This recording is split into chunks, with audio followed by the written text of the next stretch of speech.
Oakland today, the Raiders quarterback Billy Joe Hobart in his first NFL start will be tested by Pittsburgh's Greg Lloyd and the NFL's #1 defense. The Steelers shoot for 7 wins in a row. Kickoff coming up first to New York. Area. A renewal of one of the great rivalries in the National Football League, the Pittsburgh Steelers and the Oakland Raiders, before 54,000 at the Oakland Alameda Coliseum. Hello, everyone, and welcome aboard with Paul McGuire and Phil Simms. The Steelers have won the AFC Central. They go for 7 in a row and perhaps more home field in the playoffs. And for the Raiders, 3 straight losses. They still have a 1-game edge for the wild card, but they've gone to their 3rd-string quarterback. That's right. You had 3 losses in a row. What do? You bring in your 3rd-string quarterback. Hope he can turn things around for you. Billy Joe Hobart last week comes in. He's just excited to be in the game, to be part of the football team and throwing passes. Everything is great. This week, he has a chance to think. He starts watching films. He looks at the Steelers and go, wow, this team is good. All of a sudden, he realizes, I can make some mistakes out there today. So I think how he handles his emotions will be a key to the game. And he's a very intense, emotional guy, and he's playing today against the #1 defense in the NFL. Yeah, probably the #1 outside linebacker crew in the National Football League with Kevin Green and Greg Lloyd. Now, the thing about Billy Joe, though, what he must do with these 2 guys on the outside, on either side, he must stay within the game plan. If he doesn't, if he tries to freelance and do some things, these 2 guys will run him down and make his day a long day. We saw the Raiders last week against Kansas City. It got ugly and indicated perhaps there's a problem with some characters on this team. Well, I think a lot of people are looking at it and say this is the Raider team of old. Mike White came in here with a new staff and was going to try to change his team, not make those silly, stupid mistakes. Mike White told us this team does not handle adversity well. They got to do that. They got to refocus when something goes bad against them, because you're playing the Steelers. They're going to face some adversity. And it's not just the coaches that have to encourage that. The players themselves, you need leadership from your veterans. Well, that's the one thing I think that the Raiders, they do not have. I talked to Jerry Ball the other day, and I said to Jerry, who is the leader on defense? He said, we don't have one. We're all kind of individuals. Now you have a bunch of individuals playing a team sport. Dick, it doesn't work. It's a raucous environment here in Oakland, and down on the field is Jim Gray. All right, thank you very much, Dick. Well, I spoke to Billy Joe Hobart, and he said he basically got a good night's sleep. He said the only time that he was getting nervous is when he was reading his playbook. So about an hour and a half ago, he closed it up and said, if I don't know it by now, I'm never going to get it. He said the thing that really relaxed him this morning is that he ate a donut. Dick? Yeah, that's those rookies have to buy donuts for the rest of the team, and Hobart gets his share. He just hopes he doesn't leave the game with one plastered on the top of his head. This Steeler defense is going to test his digestion. He might have a glazed look at the end of this day. They're ready to go. The Steelers send it on its way. Down to the 5-yard line. Napoleon Kaufman out last week with a turf toe. Great speed. Flag down. 2 flags down. Opening kickoff as Kaufman tackled at the 27-yard line after a 22-yard return. Didn't take long to get out the linen, and here we go as referee Larry Nemmers sorts it out. Detroit, the most penalized team in the NFL this year, 9 a game, and Oakland is 2nd. The Raiders have had a habit of leading the league in that category. Illegal block in the back, number 23. That penalty is accepted. 10 yards. 2 separate penalties, and just a matter of which of the 10-yarders you want. And the Steelers take the latter, and Oakland will begin at its 13-yard line. Billy Joe Hobart was not defeated in college at the University of Washington, where the Huskies was 17-0 as a starter. Left Washington after his junior year after accepting $50,000 from a University of Washington fan for expenses. Gives to Harvey Williams, and Williams met in the backfield. A yard loss as Ray Seals makes the tackle. Seals, who leads Pittsburgh with 7.5 sacks. Here are the blockers for Hobart: Stevens, Wisniewski, Turk, Gogan, and Skrepanek. In the backfield, Williams, who just carried, Derek Fenner, the fullback, the old Notre Dame wideouts of Tim Brown and Raka Dismail, Andrew Glover, the tight end. When they go to 3 wide, the chief, they call it in Oakland, Darrell Hobbs enters. So Hobart looks at 2nd down and a dozen. Gives to Williams again, and he slips. Another yard loss at the 10. In to make the tackle was 99 Levon Kirkland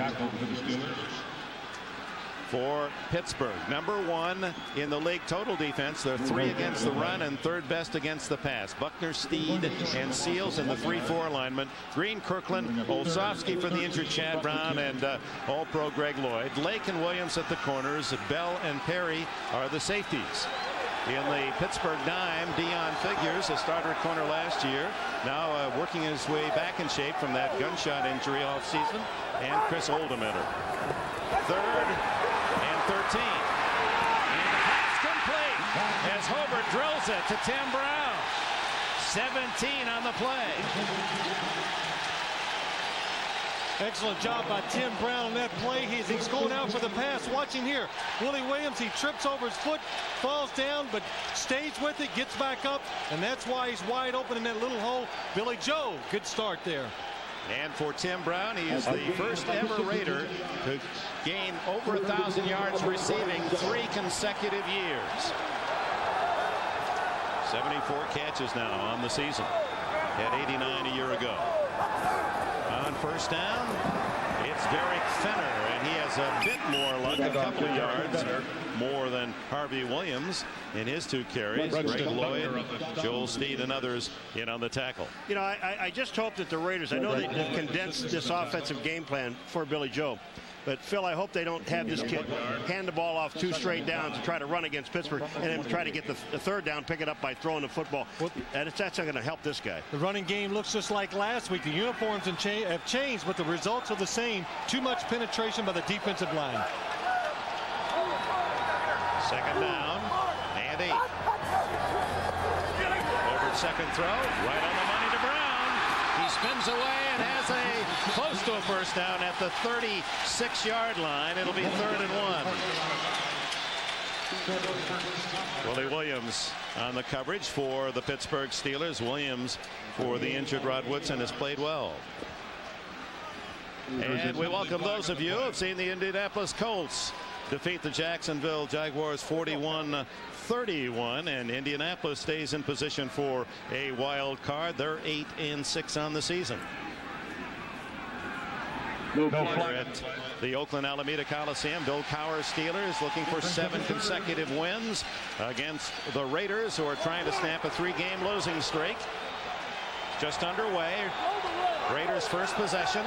Hobert completed a 17-yard pass for the initial first down. This is 3rd and 1. Williams with a flag down, and he can't cross that 36-yard line necessary for a first. We'll see about the flag. Levon Kirkland stuffed the run.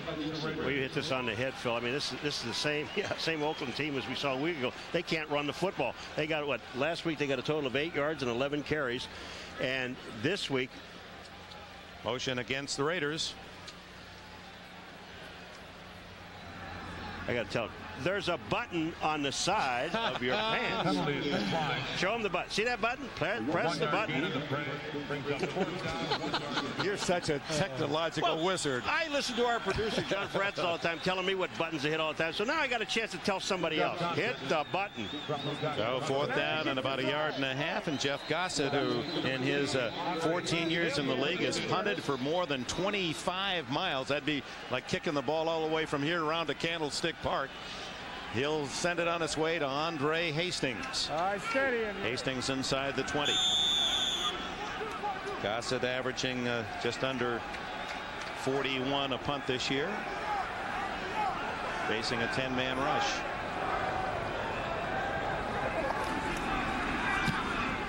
And delivers a solid kick. Hastings at the 16, 25, and toppled at the 29-yard line. Rob Holmberg, a linebacker, with a stop as Neil O'Donnell brings the Pittsburgh Steelers onto the field. O'Donnell, who was the AFC Offensive Player of the Month of November has Jackson Strelzik, All-Pro Dawson, Sty, the rookie from Nebraska, and Searcy, the offensive line. Eric Pegram starts. We'll see Van Morse. John L. Williams, one of the best ever receivers out of the backfield. Thigpen having another solid year, 70 catches. Ernie Mills, the other wideout. Mark Bruner, who played with Hobart at Washington, as the tight end. And we'll see Cordell Stewart in the 3 wide, the 4 wide, and the 5 wide. First down, and it's Pegram for nearly 5 to the 34. Greg Binkert and others with the tackle as we check the silver and black defensively. Harrison, Ball, McLaughlin undoubtedly on his way to a Pro Bowl, and Swilling as well. He has 11 sacks to lead the team. Young and Quick, the linebackers, Fredrickson, Biekert, and Jones, who leads in tackles. Terry McDaniel and Albert Lewis at the corners. Dan Ladd replaces the injured Derek Hoskins out with knee surgery. Eddie Anderson, the other hitter at safety, and James Trapp comes in the Oakland Pirate formation.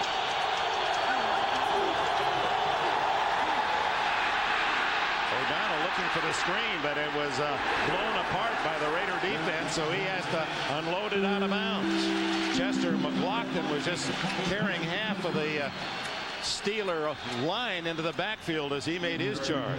Excellent job by Mike Jones, the linebacker, number 52. He reads the screen, sees Eric Pegram, and stays with him right there. Neil O'Donnell really has no chance. He has to throw the ball out of bounds. Excellent job by Jones, the linebacker.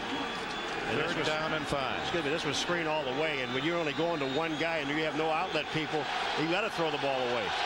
You look at McLaughlin, the tackle. Cordell Stewart is in the 4 wide formation. Stewart in motion. Underneath, incomplete. Wide open was Yancey Thigpen, but O'Donnell, throwing off his back foot, couldn't make connections. Yancey Thigpen, this happened a couple of times to him last week. The Raiders get confused. Here you see him right here. He's just going to release and come across. Pittsburgh tries to create a traffic jam up top. And watch him come across here last week against the Houston Oilers. 3 times this happened, and all 3 times the pass was incomplete. Wasn't a Raider within 10 yards. Ron Stark delivers the left-footed spiral to Tim Brown, the all-time Raider punt returner. Hardest, and he's getting some big yards out to the 35, almost the 36. 15 on the return, 45-yard punt, and Myron Bell made the tackle. A reminder tonight on NBC, Eddie Murphy. Let's get on that late flight. That'll happen. First down at the 35, no score here in the first quarter with 10 minutes remaining, and Billy Joe Hobart guns complete at the 39 to Harvey Williams. Williams, who has 42 catches this year, second to Tim Brown. A good look right there, the strength of Billy Joe Hobart's arm.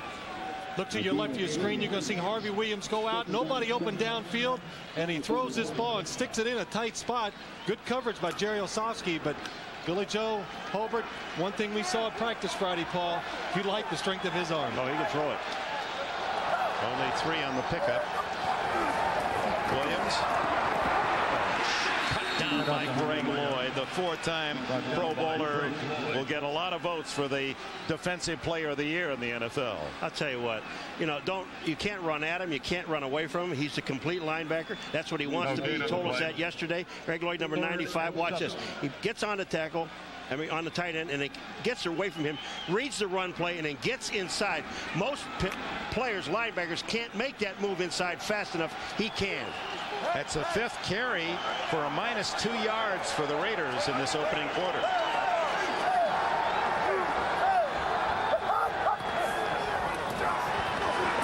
Hobart. Almost intercepted by Carnell Lake, intended for Derek Fenner. One of the things I'm looking at from the defensive secondary, Phil, is in Lake was there. They're just looking at Billy Joe. He's locking himself right in on the guy that he's going to throw to. They're looking at his eyes. Watch him going back. Look at his head. He's just looking at the receiver all the way. Cornell Lake sees it, goes up on Fenner, and almost makes the play. As a rookie, when was it when you didn't lock in on a receiver, Phil? About year 14, Dick. So it takes a while. I don't think the Raiders can wait that long, but Pittsburgh doing a smart thing there. They're dropping in zone so the linebackers and the secondary can watch the quarterback and react to the ball. It's Gossett. His punt toward Andre Hastings off the side of the foot. Hastings lets it bounce. Raider roll to the 15-yard line. With 8 minutes and 41 seconds remaining in this first quarter. 46-yard punt, no return, no score. Neil O'Donnell.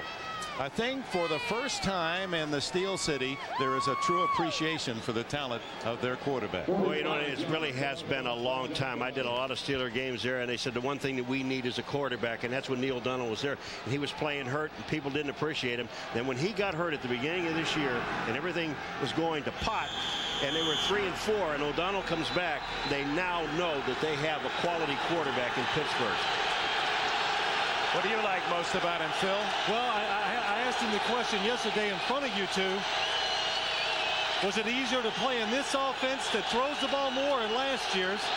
Cordell Stewart in the slot. They go the other way, and it's complete to Ernie Mills. And Mills, for the injured Charles Johnson, skips out of bounds with Pittsburgh's initial first down across the 30. Pittsburgh does a good job right here of spreading out the defense, and they get single coverage this side. Neil O'Donnell picks the right side. Ernie Mills does an excellent job of getting past the only person that has a chance to tackle him. That's Terry McDaniel. All right, here's Ernie Mills outside. Now, he just hooks up real quick and gets back to the outside. When we get back after this play, I want you to finish. What did he say? I'm really interested to hear what he said about this offense. First down at the 30. Derek Pegram outside. And a gain of 5 to the 35-yard line, where Eddie Anderson comes up from safety to help out Rob Fredrickson. Well, I think the misconception is if your team is a good running team, which he had last year, that it's easy to play quarterback. So I asked him that, and he says, oh, it's much easier when you throw it because you can get in rhythm and you have many more chances. He says last year it was run, run. Okay, Neil, pick it up on third down. And if you don't, it's run, run, boo. Leave the field. So. Run, run, boo. Run, run, boo. That's right. Second down and 5. Blitz. O'Donnell has a man on the sideline. Slip pen, and it's complete at the Raider 40-yard line. Albert Lewis on the coverage. Well, you talk about some nice touch on this play. This is absolutely perfect. It is. It's a good job. O'Donnell standing in tough against the blitz, and an excellent job on the outside of Yancey Thigpen, giving Albert Lewis a little shake, a moving goal. This is how you get open. Watch this. He stutters again. Albert Lewis makes him stop. That's how you get open down the field against these fast defensive backs. Make them stop and restart. Thigpen, the first in 10 years since Lewis Lips to move over the 1,000-yard mark in receiving. On first down, O'Donnell shoots it, and almost picked off by Greg Biekert, the middle linebacker. No score in Oakland. Let's check on other action to New York. 9-5 and put themselves in position for the playoffs. His first carry, not used much to run the ball anymore. He's at the 37-yard line, where Jerry Ball makes the stop. You know, Phil, on that play to Thigpen, the pass play, when the Raiders threw everything they had at them, they brought a blitz, and they brought about 7 or 8 guys on that blitz. And the Pittsburgh Steelers offense just sat there and picked up every single person. That's got to be discouraging for the defense. Well, Paul, we've done a few Steeler games, and one of the strengths of this offense, this coaching staff, is they can pick up the blitz and give their players a chance to execute and throw the ball down the field. 4-wide formation.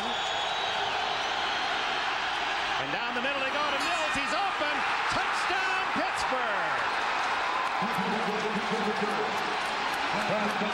Every time Cordell Stewart comes in the game, it appears O'Donnell has a receiver wide open. That 4- and 5-wide formation is driving defenses crazy. You know what the interesting thing about this is, though, that we were talking to Albert Lewis, and these guys were saying when they go into this 3 wide like this, and on third down especially, they go to Mills, they get away from Thigpen. They were telling us this is what they do. Now they come back, they go to Mills, the guy they knew they were going to throw it to, and he gets a touchdown. It's incredible. Try for point. Veteran Norm Johnson out of Stark's hold. And the Steelers lead 7-0. This was a touchdown pass against a team that leads the league in being stingy. Only 9 TD passes allowed by the Raiders and none longer than 39. And O'Donnell hits this one for 37. Something the Steelers do very well. Watch Ernie Mills right here. All he's going to do is run up this seam right here. The safety's going away. Good read. The Steelers love the seam passes. A good fake at the line of scrimmage and an excellent throw by O'Donnell and a nice catch over the shoulder by Ernie Mills. See, I don't understand why the safety didn't lean that way anyway, because they told us, the Raiders, that they like to throw, O'Donnell likes to throw to Mills or Hastings. And here he goes, he throws to the guy's one-on-one coverage on the outside. Incredible. It's pick your poison, Paul. They had the other side, a guy going up the field, the same type of route. Neil O'Donnell reads the safety. Whichever way he moves, he goes away from him. That's why there's a single coverage. Impressive drive, 84 yards in 5 plays. 37 yards on the payoff. O'Donnell to Mills. Mills' 5th touchdown reception of the year. The Steelers do something interesting, I think. Once they get down to about the 30-yard line to 35 going in to score, Ron Earhart, the offensive coordinator, believes in taking shots to the end zone. Quit trying to get all these drives where you need 6 and 7 plays. And there you see Ron Earhart right there and Neil O'Donnell to get down in there, take a shot from outside, try to get that quick score. Napoleon Kaufman, who leads the league in kickoff return average, over 28 a return, and Rocket Ismail are deep as Johnson ready to kick it off. 7-0 Pittsburgh.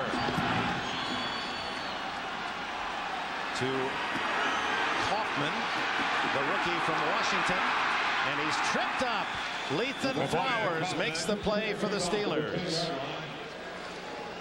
The Steelers had a chance to get that scoring drive. Watch right here. Here you got all the linebackers coming, and look at the pickup. Everybody solid, man to man, picking it up. Gives Neil O'Donnell a chance to go down the field. Well, you know, the Pittsburgh Steelers, they blitz a lot themselves, so these guys are used to it in training camp. But watch how they slide and move. Nobody's out of position. You just watch them. They check people. They know who they have. They count them in the front, and they just stay home and do the job. It's up to the Raiders, down by a touchdown early. Rookie Billy Joe Hobert fakes the toss, chased by Kevin Green, completes to Fenner, and Fenner has a first down at the 33. 11 on the play.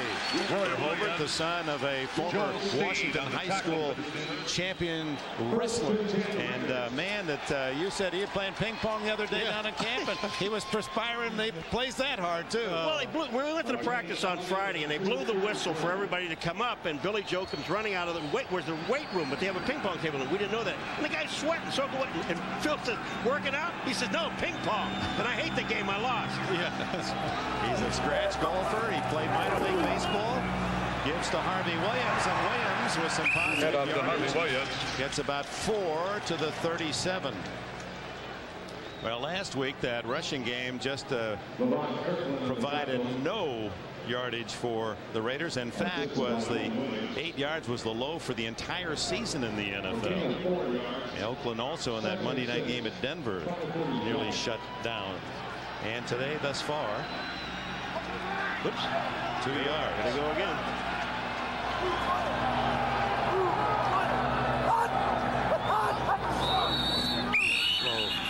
The linesman throws the flag, indicating that might have been some false start for the offense. Do you see what just happened, Phil? Von Kirkland goes up into the line of scrimmage, fakes like there's a blitz. Billy Joe stopped. Didn't call him, they just stopped. And then we can hear him. LeVon Kirkland, there he is right there. He just walks up, and when he comes up, watch Billy Joe, he stops. Uh-oh, is this blitz? Not. Wait a minute. Then he starts again, and that's when they get the false start. And again, I don't know if they're used to his cadence or not. See the other scores rolling through. Denver an early lead against Seattle. Underneath to Fenner. Tripped up by Bell, but Fenner making another 3 after the hit to the 40-yard line. I want to go back to that stat. We're talking about the running game of the Raiders, and they had such great success early in the year running the football. And Paul, you were sitting there yesterday or Friday, and we're talking to Mike White, and he says to us, our line, we're a finesse running football team, and I was so shocked because this is one of the biggest offensive lines in football. He says we do it all with formations, and we just kind of try to trick you. We're a finesse team, and I was just surprised to hear that. Third down, and it's closer to 3. As Hobert dumps it off to Williams. Williams back inside, and he's smothered at the 43. Might be short. Jason Gilden, one of those down low to make the stop, along with Chris Oldham. He wanted to go to Hobbs, number 80, down the sidelines, but the coverage was absolutely perfect, so he dumped it back to Harvey Williams, who does not make the first down. They've got to get, he's a whole yard away from a first down. There's no sense in measuring this thing. But the coverage was so great, you know, and in defense of the guy, you know, he's really not used to doing anything. He hasn't played. He was big and eating donuts. Paul, all he can do is throw it. That's right, he's picking and eating donuts. You can only throw it to the guys open, and right there, that was the only person's open. So Billy Joe really did it. Billy Joe Hobert did a good job of throwing to the right man. 2 feet, not a yard, but you were close, Paul. Well, wait a minute. Not to argue. If you have a pulled hamstring, you can't measure off a whole yard. So that's right. I got I found a hamstring. You still got that pull. That's right. I've been looking for it all year, and I finally found that baby. 4th down, and Jeff Gossett. almost a yard as Gossett.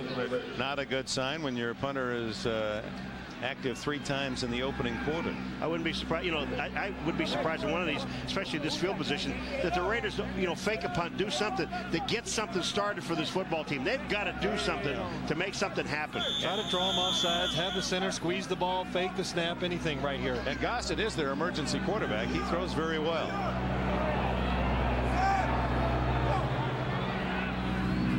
At this time. No, he tried to get him off sides a little fake, didn't work. Andre Hastings backpedals inside the 10 and pays for it. Down at the 7. 52-yard punt, only 2 in the return. James Folston and others down to make the play. With 3:33 left in the opening quarter, reminder that's Saturday, next Saturday. Lexus Challenge, following football next Saturday on NBC. Oh, how come you're not playing in that? My handicap's just a little bit too high. Yeah. Leading 7-0. Steelers deep in their own end.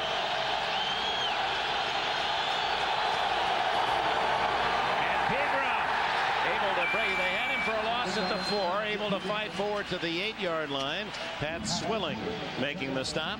Jerry Ball was right in the backfield. He comes in on Tom Newberry, 66, but Jerry Ball, 93. This is the guy that makes it happen. Watch him take Newberry all the way back into the runner. Bang! He's the guy that disrupts it, and Swilling makes the play. But Ball, that is a load. They've got him listed at 325. That's only half of his body. It's just part of the ball, huh? Double tight end, Hayes and Bruner bookend the line. Second for O'Donnell, goes long. Incomplete. This time for Mills. The touchdown maker, Terry McDaniel, had him well blanketed. Again, a good job by the Steelers picking up the blitz and give Neil O'Donnell a chance to go down the field. And if the Raiders are going to use this philosophy all day, we're going to see some big pass plays by the Pittsburgh Steelers. I believe that the Raiders, if you've got to get into coverage and get out of that, because if you're throwing your maximum blitz at a team and they're picking it up, that's discouraging, especially for your defensive back. This is not the Steelers of old. They can make plays down the field throwing the football. Here comes Slash Stewart. Cordell is in. He's wide left and in motion. Underneath to Williams, incomplete, and almost ricocheted into the hands of Najee Mustafa. There is a flag down. In the backfield of the Steelers. It's against the Raiders.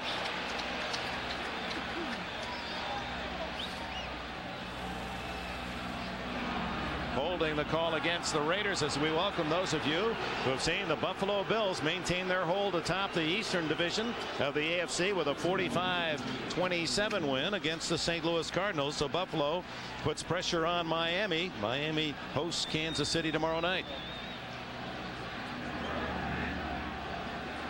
Here's the touchdown. Steelers 7-0, 37 yards. O'Donnell to Ernie Mills, and it came out of that 5 wide or 4 wide formation. And I don't think enough has been made of that, gentlemen. This is really, they say, the sameness of the professional game. But here is Bill Cowher. He's come up with something revolutionary. Somebody has found a new wrinkle. 5 wide receivers. It kind of started out as a gimmick, but what they have done, they just every week they add a new play to it. And Mike White said they have a whole package out of it, and it makes it very difficult to prepare for the Pittsburgh Steelers because of that. Now on the defensive hold, the automatic first down, a big break for the Steelers.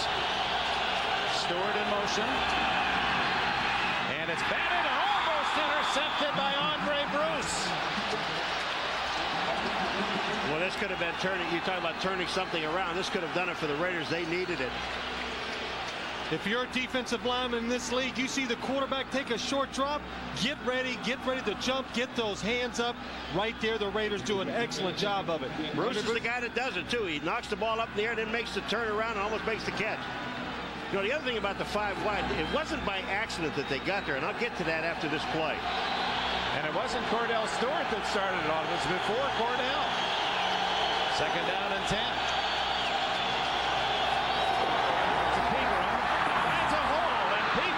Shooting into the open all the way to the 36-yard line. Terry McDaniel saved a touchdown. 22 yards for Eric Pegram. I'm going to tell you something. What a great run. This is what this guy brings with. He's the guy, the speed to get to the outside. He said to us, I wish we could run more to the inside. Well, John L. Williams gets an excellent block. The line blocks. Thigpen got a sensational block downfield, and Pegram makes the first down. Chester McLaughlin, the star young defensive tackle for the Raiders, injured on the play. Looking at his left ankle. Well, if you pick the player off. Here at 7-0 Pittsburgh, for you to enjoy these special words. Central Division clinching title game last week. A lot more to do, and they've started well today against the Raiders, who have lost 3 in a row. The 37-yard scoring pass, O'Donnell to Ernie Mills, only the 10th touchdown pass allowed by this Raider defense, best in the league against TD passes. O'Donnell is 3 for 8, and all those completions were on that drive. 84 yards in 5 plays for the Steeler touchdown. Dick, we were talking about 5 wide and how they got around it. Barnes was a receiver that the Steelers had. They lost him, so they put Cordell Stewart in there. But they were using a back. And when they said, well, when we're running a back, can a wide receiver do what a back's doing? And that's when Bill Cowher said, let's put a receiver in there. They end up with 5 wides.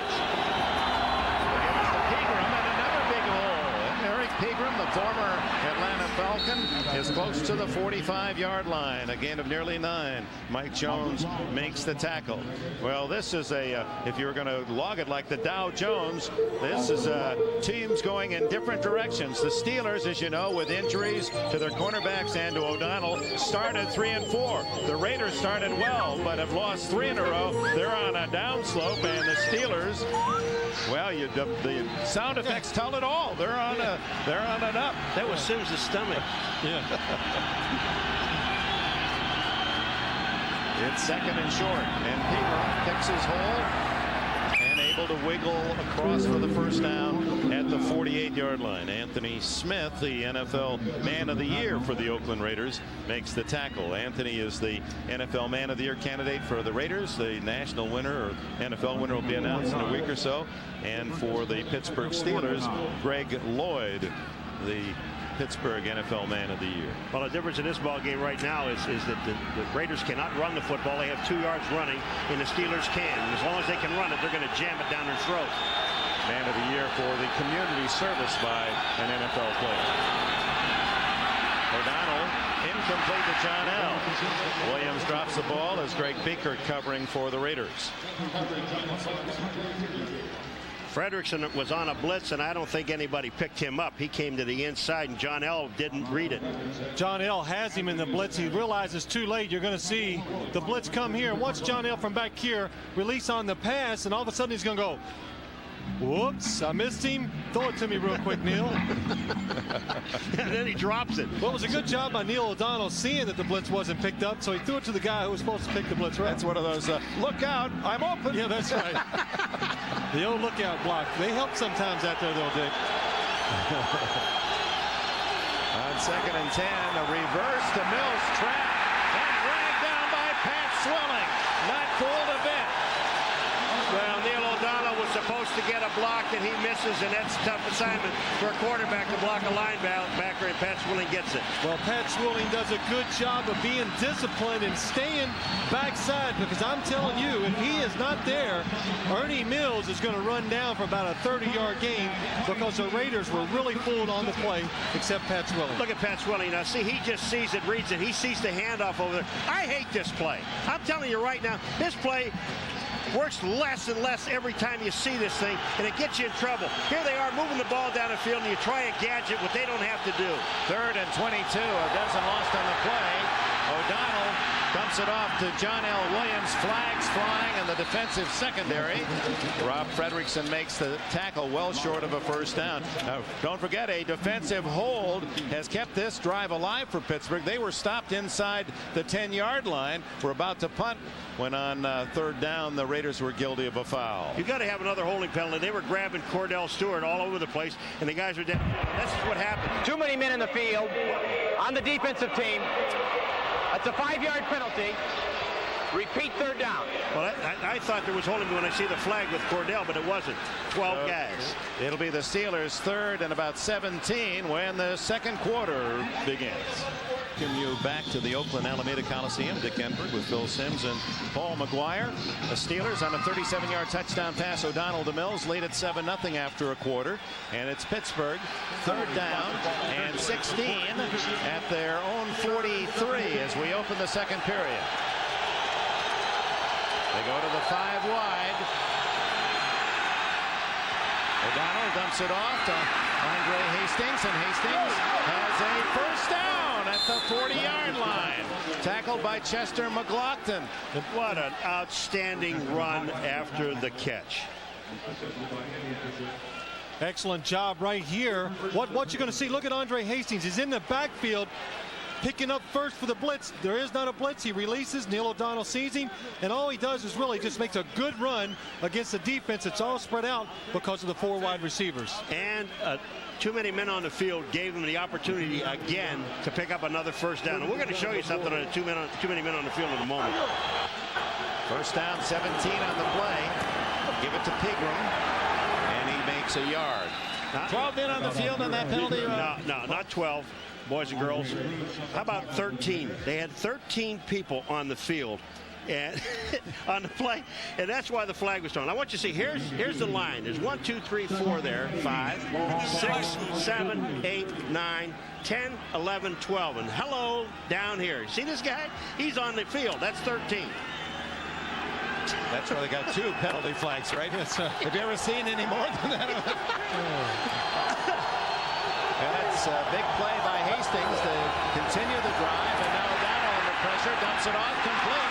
Yancey Thigpen written down by Terry McDaniel, but not until the Steelers enjoy another first down. 13 in the play. This goes back again to blocking and picking it up. Here goes the offensive line. Excellent blocking. Excellent job on the offensive line, giving Neil O'Donnell a chance to step up.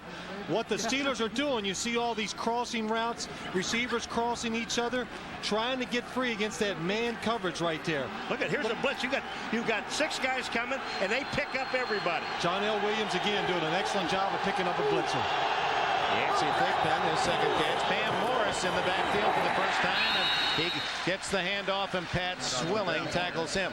Let's see if Bam, yeah, he has the shield on, or does he? Yes, he does. He does. He said, I'm going to wear it this week, and we asked him why, and he said, because last year when we played the Raiders down at the Coliseum, when they tackle me down under the pile, those guys go for your eyes. They scratch at you. It was scratching his eyes, and this is the first time he's had this done, and he said, I'm putting it on. You're not going to get to my eyes. That's smart. Experience. So. You learn those things. He's a Wiley Crafty veteran now. Make those good moves. Wiley Crafty. That's it. WCB. O'Donnell deflected incomplete, and Mills was open. but one of the defensive linemen able to get a hand on it. Well, I'll tell you, you know, first of all, when we talk about the 5 wide, they weren't there. But when you're taking all of these players that they have and they're running all these crossing patterns, Phil, they're driving the defenses nuts. Again, you can see, watch Ernie Mills coming across your screen, looking to the right. If Chester McLaughlin doesn't reach a hand up there and hit it, Ernie Mills has a lot of free room to run with again. You've got Beeker, the linebacker, covering a wide receiver. Now, I know Beeker's fast and Fredrickson's fast, but they're not that fast. 3rd and 8 at the Raider 24. One running back, 4 wide. O'Donnell to the sidelines. Andre Hastings unable to pull it in. James Trapp, the extra DB, able to cover Hastings on the play, and on comes the field goal unit, Norm Johnson. Well, this time the Raiders do a good job of getting the right personnel in there against the Steelers' 4 wide receiver set. And Paul, he told us yesterday, Albert Lewis was telling us how difficult it was to get the right defensive players in there in all the situations because the Steelers have so many formations and different personnel sets. The veteran Johnson from UCLA had a solid year. This is a 42-yard attempt. High snap. Stark gets it down, and Johnson knocks it through. 10-0 Steelers.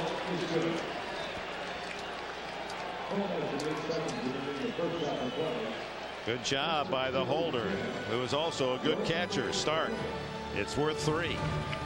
Had Pittsburgh stopped inside the Steeler 10, extended the drive with a penalty, a holding penalty, and Pittsburgh goes 69 yards, settles for the 42-yard field goal and a 10-0 lead as Johnson kicks it off to Napoleon Kaufman.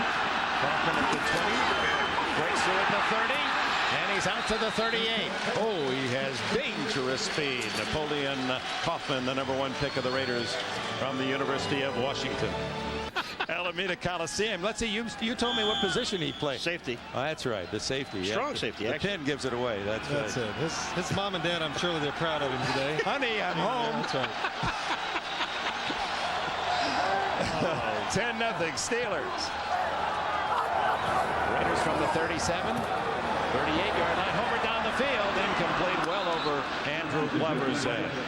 Let's go back to the 1992 Rose Bowl. Billy Joe Hobart and the Washington Huskies against the Michigan Wolverines. Hobart then was a sophomore quarterback, threw for 2 touchdown passes, 192 yards through the air, and showing his scrambling to set up a score there. A second could run it well as he runs this one in, capping a 12-0 Washington season and the national championship.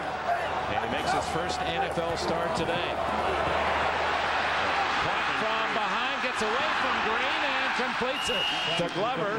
Only a 2-yard gain, but he saved about a 7-yard loss and took a sack away from Kevin Green. Well, Skrebenek is hurt because Kevin Green just ran right over him. Now, I'm telling you, look at Skrebenek's on the ground. There's Kevin Green right there. It gives you the strength of Billy Joe Hobart. He runs out of the grasp. But before that, what Kevin Green did to Skrebenek, I mean, he just ran right through the man and over him. Then you see the strength of Billy Joe Hobart right here. Paul, like you said before the game, this is a big guy. He's strong, and he pulls away from Kevin Green. I grabbed him by the arm, and it hurt my hand. I mean, the guy's solid. He's like a rock. 230 pounds is Hobart. On 3rd down. Fires complete to Darrell Hobbs to the Pittsburgh 40. 21 on the play.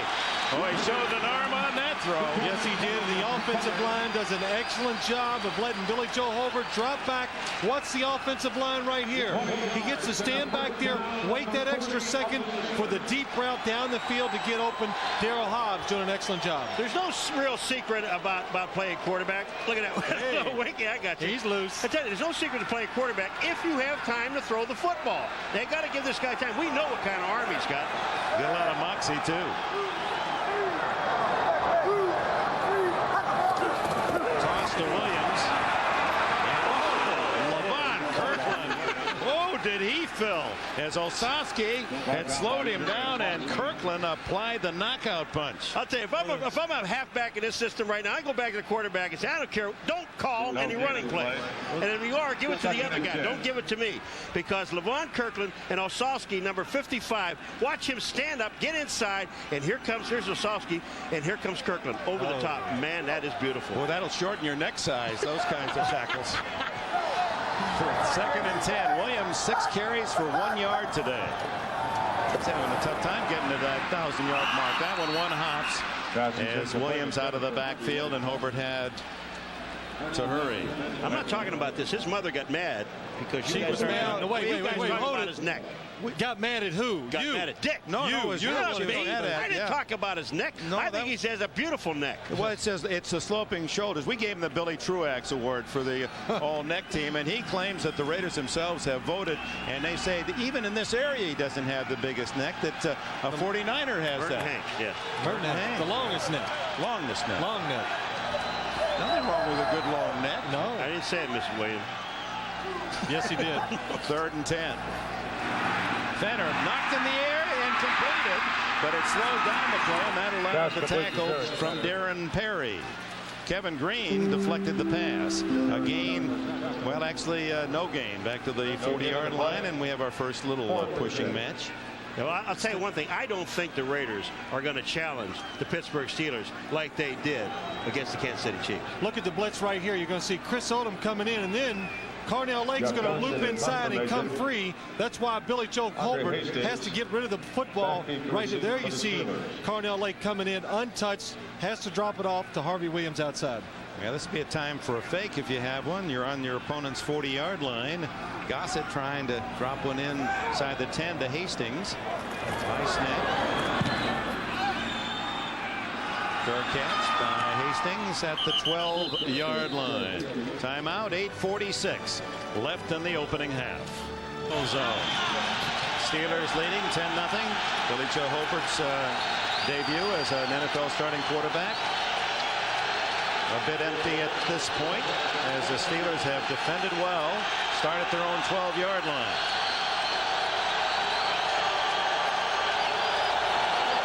Give to Bam Morris. And he's to the 15, a pickup of 3. Mike Jones and other make the tackle. Well, the season started as tough as it can for Bill Cowher. He loses in the opening game as quarterback Neil O'Donnell and All-Pro Rod Woodson, and he doesn't have Deion Figures, the other starting quarterback of a year ago, a shooting accident in the offseason, and they go 3-4. And then he comes up with a nice little piece of psychology. Yeah, he says to him, he says, okay, I'll get to it right after this play here. You love to keep him waiting anyway. Oh, yeah. Make him wait a little bit.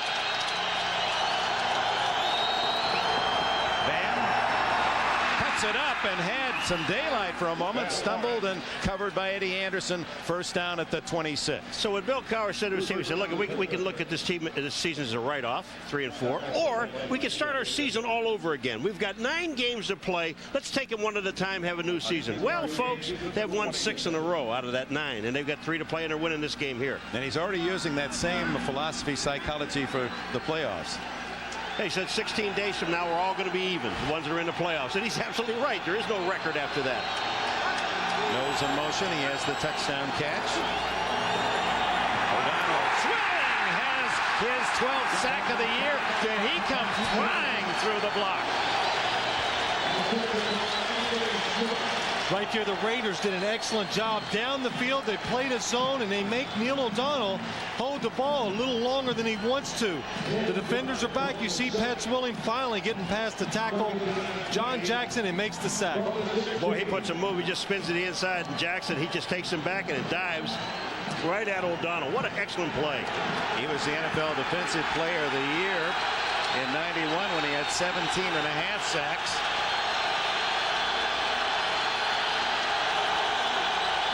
Second and a bunch. Knocked in the air. Touchdown, Raiders. Andre Bruce gets the carom. Anthony Smith made the block.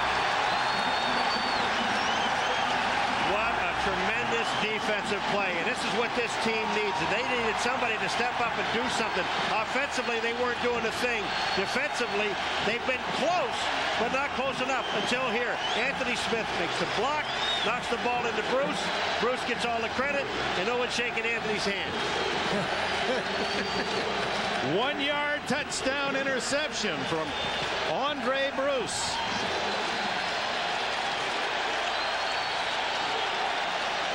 Jaeger out of Gossett's hold for the extra point. And it's a 10-7 game thanks to the collaboration of Anthony Smith and Andre Bruce. Watch Smith, 94. Boom, off his helmet, right to Bruce. 1-yard touchdown, 10-7. Come to the climactic games of this 95 NFL season. The mailman posted about 51 last night for the Jazz, and Andre Bruce and Anthony Smith did their version of block and rebound, as Smith with a block, Bruce gathered the rebound, a 1-yard touchdown. Jaeger to the 10, Ernie Mills. Fake the reverse, and Mills keeps it at the 30, the 40. Jaeger can't bring him down, and finally at the 33, the touchdown saving tackle by Eric Ball. Andre Hastings with a return off the fake to Mills. His career-long kickoff return, 58 yards, faking to Hastings, and look at how many Raiders went for the fake. Well, once he right here now, once he gets by, watch him explode. Now when he explodes, Jaeger's going to come up and try to make the tackle, but he just runs through him. Man, that's an explosion. I love that. Steelers have a history of running reverses, so they go for the fake. You like all that stuff. That's I love that. That's happy. Right. You know, that's why it works, because they do have a big history of running a lot of reverses. They come out 4 wide with 1 running back, and now O'Donnell shifts out. Stewart on a quarterback draw. Can't quite make the corner to the 30, a gain of 2. Biekert makes the stop. Well, the Raiders weren't worried about Neil O'Donnell going out for a pass or anything, but what that was right there was the counter tray off of the shotgun for the quarterback. There you see Neil O'Donnell going out, and Neil just get out of the way of everybody. Look at who covered him. Nobody. Yeah. That yard marker covered him. He'll go back to the huddle and tell the quarterback I was wide open, like all the receivers do. But there you see Cordell Stewart. The Raiders do a good job of getting penetration and stopping the play. Having fun. Having fun. O'Donnell underneath to Pigram, incomplete. Let's go back to the Raider touchdown. Smith blocking, Bruce recovering. It's a good job by the Raiders. Here's Anthony Smith. Watch him come up the field. He sees it. It's a screen on 2nd and long. The Steelers love to run screens. He sees it, gets his hands up, knocks it down. Andre Bruce intercepts it. And Anthony tried to steal it from him. Say, give me that ball back. Because you know what? Tomorrow, nobody's going to care that Anthony Smith hit it. They just know that Mr. Bruce made the touchdown. O'Donnell, who had his toughest game of the year against Houston a week ago, is only 5 for 15. Underneath to Thigpen. It's interesting that Thigpen, who wears 82, that was John Stallworth's number. Stallworth has the Pittsburgh season record, 80 catches. That was 11 years ago, and Thigpen started today with 70. Looks as if he might pass the great John Stallworth. He's been consistent all year, getting open, making the tough catches, and right there was you see the receptions for a season. He's got a couple more games after this to move past the 80 mark. Bill Cowher told us in preseason that this guy was going to be one of the premier receivers in the league, and we didn't believe him, but we believe him now. From the 21 after the first down, Pigram, a yard gain. You know, on that last play that he threw the Thigpen, but when you sit there and watch him, he had the lanes to throw it. That offensive line, not only do they block well, but they give the quarterback the lane to throw the football in. A gain of 1 yard. Second down.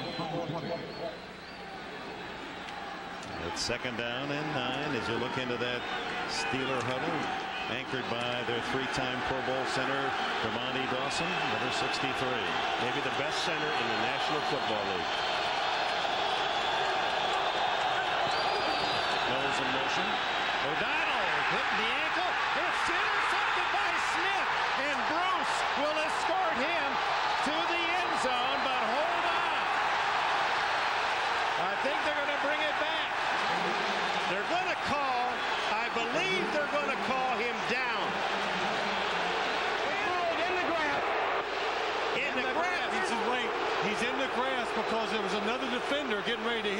That's why the referee blew the whistle. Mike White, disbelief. Instead of a touchdown, Pittsburgh will retain possession. This is no more than a sack. Boy, that Anthony Smith, Andre Bruce combination, they're going to have their sign out. Watch what happens right here. Neil O'Donnell, Pat Willing's got him. The other defenders are coming to hit him. The referee, you can see, is blowing the whistle before the ball is kicked up in the air. Even if they had replay, they're blowing the whistle right here. He's in the grass, and there's a guy hitting him. But I'm going to tell you something. That was so quick. That ball came out. I believe it's a fumble. Up in the air. If the ball goes up, look at this. He goes to throw it up in the air. It's Anthony Smith is there. Would have been a 71-yard reach. Making a positive play right here to get a chance to kick a field goal. 12 yards on the play, and on comes the field goal unit. Watch Pat Swilling right here again. John Jackson, who's missed a few games with injury, just overpowers him right there. Gets in the face of Neil O'Donnell, and Pittsburgh very lucky it wasn't a touchdown for the Raiders. Boy, with Chester McLaughlin there, though, I mean, that was really a heads-up call by the official to make that call. Johnson, 35-yard attempt.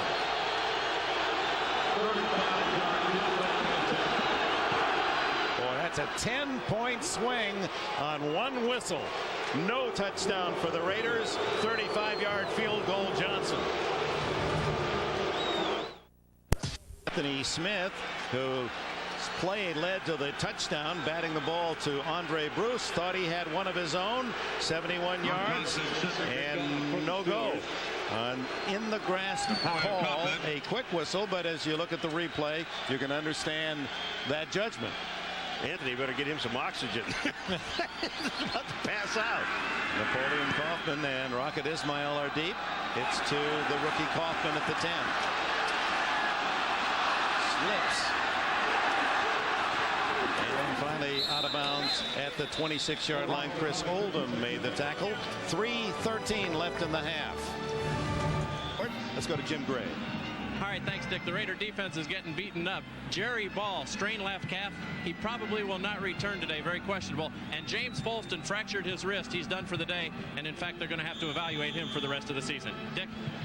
All right, Jim. And, of course, the Raiders have lost a valuable starter, Derek Hoskins. Knee surgery. He'll be out for the rest of the year. 18 rushes, only 10 yards total last two games for the Raiders. Harvey Williams been sitting on 900 plus for 2 games, looking for 1,000, and he doesn't get anything there. Flag down. Well, let me just say one thing in defense of Skrepenak. Now he's playing, and we didn't realize it, but this guy, they didn't tell us anything about it, but Jim Gray did. But he's got a broken rib, and he's playing. That happened to him last week. You talk about toughing something out. Illegal motion. Number 22 offense. Penalty is refused. Second down. I would, but you don't gain any yards.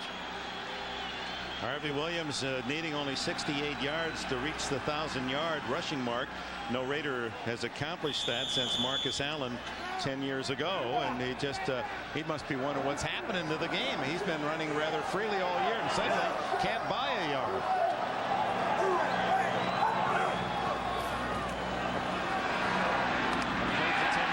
The 35, shy of the first down by 3. Willie Williams, the tackler. If I'm the Oakland Raiders, I throw the ball first and start to run the ball off the passing game, because they've proven for 2 straight weeks they are not going to be able to line up on first or second down and just run straight at you. They're going to have to use deception, run draws, make it look like a pass, and then try to sneak a run in there when they can. Don't you think that they got to get this ball down the field a little bit, though? They've tried one long pass, and that was to Glover, who pulled up short about 12 yards, and he doesn't have the time to throw. I understand that.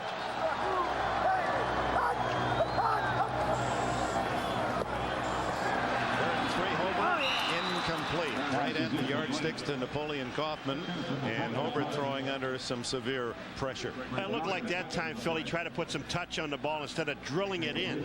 Well, he had to throw it pretty quick before he wanted to, because he had pressure, and right there he's holding his right hand and probably just got hit by a helmet of a defensive lineman. You don't think he's going to come out of the game, do you, with a hurt hand? Not this guy.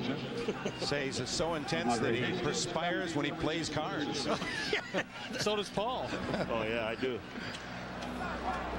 Slippery aces, huh? Gossett's 5th punt of the half. Oh, beautiful. Hastings. Boy, recovered by the special teams of the Raiders at the 22. 47 on the punt, 4 on the return. Let's check on Hobart as they look at that right mid of his. Well, it looks like he's okay. Let's look at the replay, and you see he has to throw the ball a little before he's ready. Princeton Buckner, oh, he reaches that hand up there and hit Billy Joe Hobart's arm as he was following through right there. Watch his right arm, hit Princeton Buckner's right arm, right hand to hand. That's no high five there. No, it's not. How come I knew that was coming? I don't know. Rod Martin, one of my college buddies right there, the trainer for the Oakland Raiders. Well, gee, hey, there's a guy in the 12th row that used to go to the Citadel. You want to show him? No, nobody went to the Citadel. 2:05 left in the half. Plows for a couple as we hit the 2-minute warning. Here in Oakland, it's the Steelers by 6. Look at him. Well, I'm just so glad we have a play-by-play guy with us today. That's really, I really appreciate that. Thank you very much. I'm glad too. 13-7, isn't that interesting? Remember the immaculate reception? That's 13 years ago. 13-7. Franco Harris beats the Raiders. Well, the 7 isn't going to get any more unless the Oakland Raiders learn how to run the football. Well, it's really surprising. I think coming in this game today, a third-string quarterback. I expected the Raiders to dig down in there and be able to run the football. No success, no matter what they try, outside or inside. And the meanwhile, that Steelers 5-wide formation, I think the whole league is starting to get serious about studying that. During the offseason, like the other fans that hit the league, Buddy Ryan's defense, I think teams will study it and try to copy some of it during the offseason. You also have to have 5 good wide receivers. That helps. They say 13 years ago, and this 10 years, 23 years ago.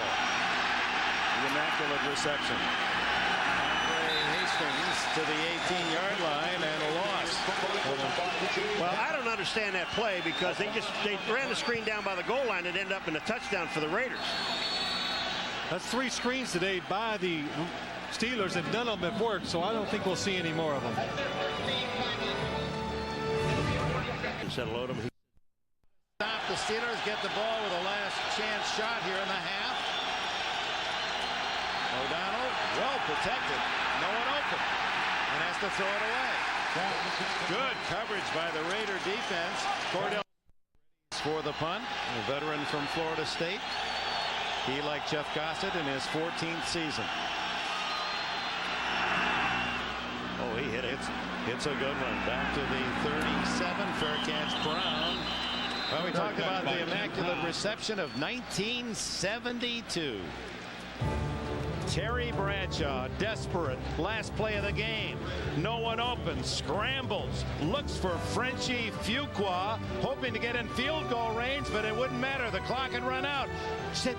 Jack Tatum with a hit, and Franco Harris in the right place at the right time for perhaps the most memorable single play in NFL history. And on to the Super Bowl and their 4 Super Bowl titles. And Al Davis still claims that Fuqua touched the ball first. It was an illegal play. Hobart has to throw this one to the sidelines, incomplete. Rocket Ismail was out of bounds. Covered well by Willie Williams. Did you see who was in that box with Al Davis? Jim Plunkett, Jim Otto, Fred Biletnikoff. There's Jim Plunkett right in front of Al Davis, Jim Otto, and Freddie Biletnikoff. Great memories with those guys. Well, MVP in the Super Bowl, Biletnikoff beat the Vikings at the Rose Bowl.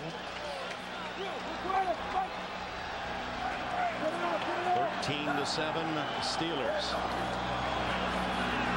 Hobart on 2nd and 10. Down the middle, complete. Hobbs, it's rolled incomplete pass.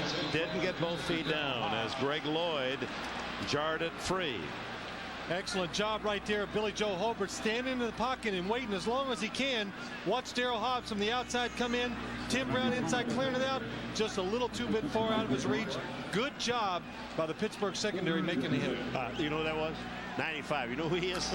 He's downfield making a hit on Hobbs. I can tell you right now, you're not going to hold on to the ball. Look at this guy. He's got the temperament of Jack Lambert and the legs, he says. They say the cerebral linebacker like Andy Russell and so instinctive like him. Great in the open space. Complete to Hobbs, 49 of Pittsburgh. First down, 1:10 on the clock. Raiders have 2 timeouts left. The Raiders are finding out they can have success throwing the ball inside on this Pittsburgh Steelers defense, and they're finally doing it. Taking a lot of time to get this play off. 20 seconds, 21 seconds after the last one. Herbert throws from his knees to Williams for a yard gain. Got to take a timeout right here. There he finally does. 41 seconds left in the half. Well, when you see Kevin Green, 91, watch this on Scribbanek. He comes in, Hobart's down on the ground. He sees him coming, and that's a great throw. He's going backwards. He's almost on the ground, and watch the power in this guy's arm. Down, bam. That ball gets there in a heartbeat. Well, you find this power, this surge when Kevin Green is coming at you unblocked. Those things happen. Here you look at Billy Joe Hobart. His nickname, and it'll tell you a lot about his personality, is Mongo. Oh, he doesn't like that. I call him. Hey, I'll tell you something. Now, yesterday, to me, was absolutely amazing. John L. Williams. Yeah. He bet old Whitehead over here. Whitey? Yeah, Whitehead over here. He bet him $50 that he can kneel down and throw the ball 53 yards across the field. Look at the hands on this guy. He kneels down. Watch this. Wow! Bam! Across the field. He never paid. Yes, I did. I got to donate $50 to his charity. That's what we. That's 160 feet, 53 1/3 yards from his knees. Hobart intercepted by Greg Lloyd. And Lloyd is to the 40 of the Raiders, tackled by Hobart. Now, we've been talking to Greg Lloyd. When you talk about guys, you expect him to do something. He not only rushes the passer, he makes the play at the line of scrimmage, but look at what he does here, Phil. There you see him dropping back, and what happens is it's the same play they ran a few minutes ago. This time, Greg Lloyd gets back in the throwing lane. Again, Billy Joe Hobart trying to throw it to Darryl Hobbs. Greg Lloyd is there for the interception. You know what I love about him? You watch him drop folks and make the play, but let me tell you something. We talked to him yesterday, and I said to him, I said, have you ever played the perfect game? He said, no, I have never done that, and I don't want to, because I think if you do that, you go down the hill. But the one thing about this guy says, I don't want to be remembered as a rush linebacker, a running linebacker. I want to be remembered by the whole package. Well, he's got the credentials this year. 5 wide for O'Donnell. Just gets it off to John L. And he's wrestled down after a short gain at the 37-yard line. 24 seconds, and the Steelers use the first of their 3 timeouts. Reminder coming up at halfway by his attitude in the clubhouse, his toughness. On second down, O'Donnell to the sidelines. Thigpen, did he make the catch? Oh, they said no. He was juggling the ball. What an effort by Thigpen. Incomplete, nevertheless. I'll tell you, that time they had Cordell Stewart coming across the middle. He was open. There's the throw. Well, wait a minute. That's to me. Yeah. Where's the juggle? You notice again a lot of players slipping on this grass. We saw the quarterback Billy Joe Hobart. Yancey Thigpen slips and makes the catch. He's inbounds, both feet. That's an excellent catch. They took this one away. Now, if they had replay, that one they would have overruled. Inconclusive. Well, no, and they can't say no. Bite your tongue. 5 wide. Deep to Cordell Stewart and a first down at the 14-yard line with 15 seconds left in the half. 23 on the play. That's slash. Well, Cordell Stewart has been going across the field all day long, and this time they change up, and he fakes, kind of goes down the field, fakes a little inside. They have him covered with a linebacker. Neil O'Donnell spots him way down the field in between the corner and the safety, Eddie Anderson. The one thing about this guy, now we all know, we've said it before because we did it in the game, he wants to play quarterback, but he's slash. You see that over here on the right-hand side? That's a slash right here. That's the guy. But I'll tell you something, he has got tremendous hands. Wonderful personality. He's just a kid having a lot of fun. With 15 seconds left into the end zone. Touchdown, wide open Mills. Again, his second of the half. Yep, he's got 2. They're having fun. They're having fun. Greg Lloyd intercepts, and the Steelers convert in a hurry as O'Donnell finds Ernie Mills open again.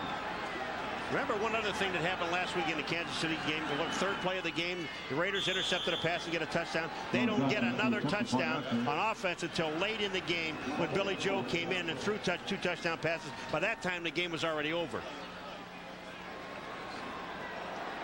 14 yards on the touchdown as Johnson in for the point after.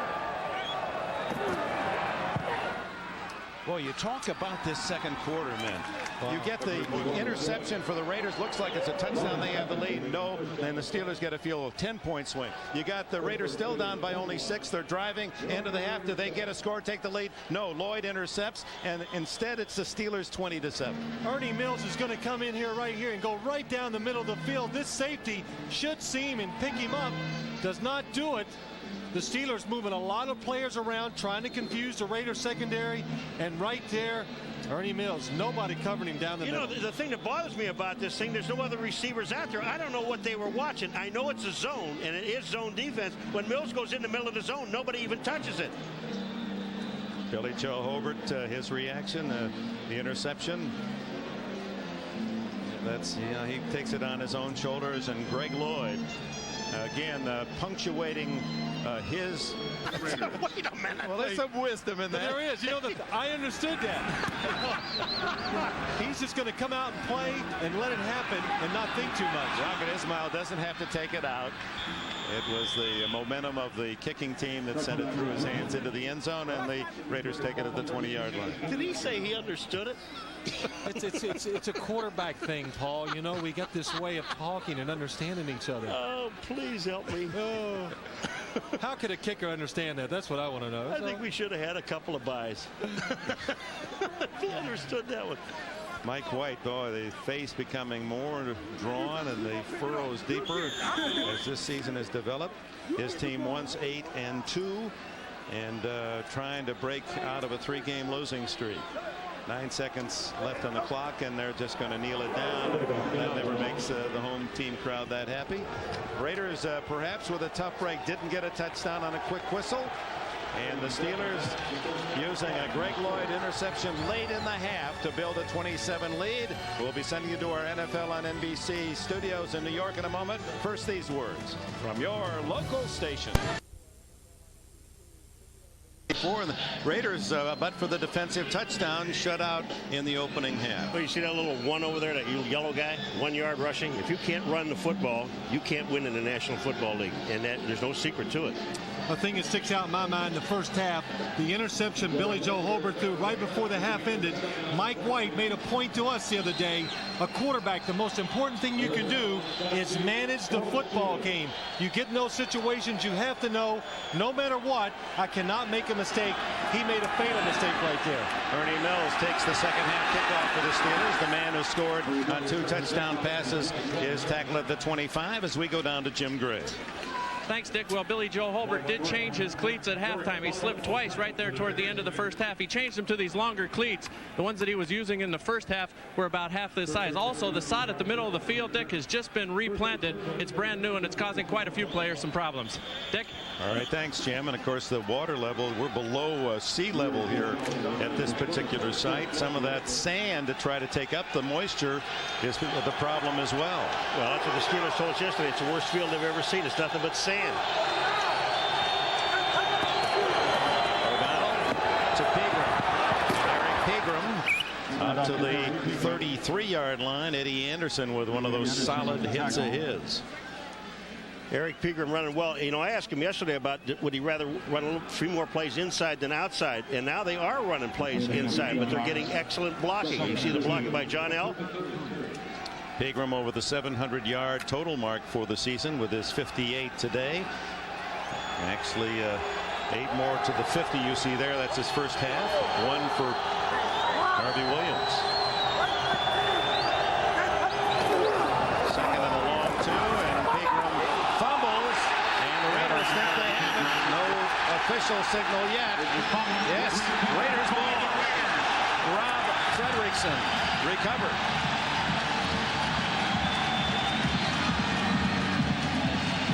Eric Pegram trying to be tough, run up inside. The one thing you got to remember, a lot of hands in there. You got to put both hands on it. He does. Nolan Harrison coming from the side hits him, knocks the ball out. Here goes Pegram here. Now we'll see if he gets that other hand on it. He's got one hand on the ball, Phil, and they just reached in underneath. Nolan Harrison knocks the ball away. Raider defensive line making the big plays today. At the Pittsburgh 37. with Rocket in motion. Batted in the air, incomplete. Here to be Brenton Buckner that was charging in, along with Joel Steed and Olszewski, 55. You know, when you look at that, Billy Joe slipping on his field. We'll get to that in a second. Here comes it looks like a blitz with Olszewski, number 55, coming, and he does come on the blitz. Goes up, and Jerry Olszewski, number 55, is the guy that gets his arm up and knocks the ball. Youngstown, Ohio, my hometown. Well done by Olszewski, subbing for Chad Brown, tied with an ankle injury. Harvey Williams to the 34-yard line, a gain of just 3. It'll be 3rd down and 7. The Raiders have done an excellent job this year of taking full advantage of turnovers. In fact, they are 3rd in the league behind the Niners and the Vikes with 92 points off turnovers. And the Raiders, who often are in the minus column in the turnover table this year, are a +1 and have their touchdown today on a turnover. Isn't that surprising? Pittsburgh with the best defense are 16th. That is. 3rd and long. Hobert hit as he throws, complete to Tim Brown. 1st down at the 22. Terrific throw by Hobert, who was leveled by Jason Gilden. Excellent job by Billy Joe Hobert standing in there. He gets the pressure. You're going to see Jason Gilden. Wow, just puts him aside, stands in there, and still makes the throw to the outside to Tim Brown. And here's the matchup you would like if you're the Oakland Raiders. Tim Brown in the slot against Carnell Lake, who has struggled of late covering the wide receivers. Tim Brown with 4 catches today, the leader for the Raiders, 77 on the season.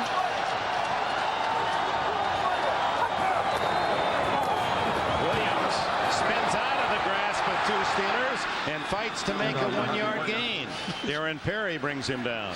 You know, I really feel sorry for Harvey Williams. Harvey Williams gets the ball, and just as he gets it, there are 2 white shirts in his face. Paul, the only runs I've seen today where they can get past the line of scrimmage without getting hit are draw plays, or where they spread it out and the Steelers think it's a pass. Look at that right there. Kevin Green, Brenton Buckner, Ray Seals, everybody trying to get to the ball carrier in the backfield. 2nd down and 9.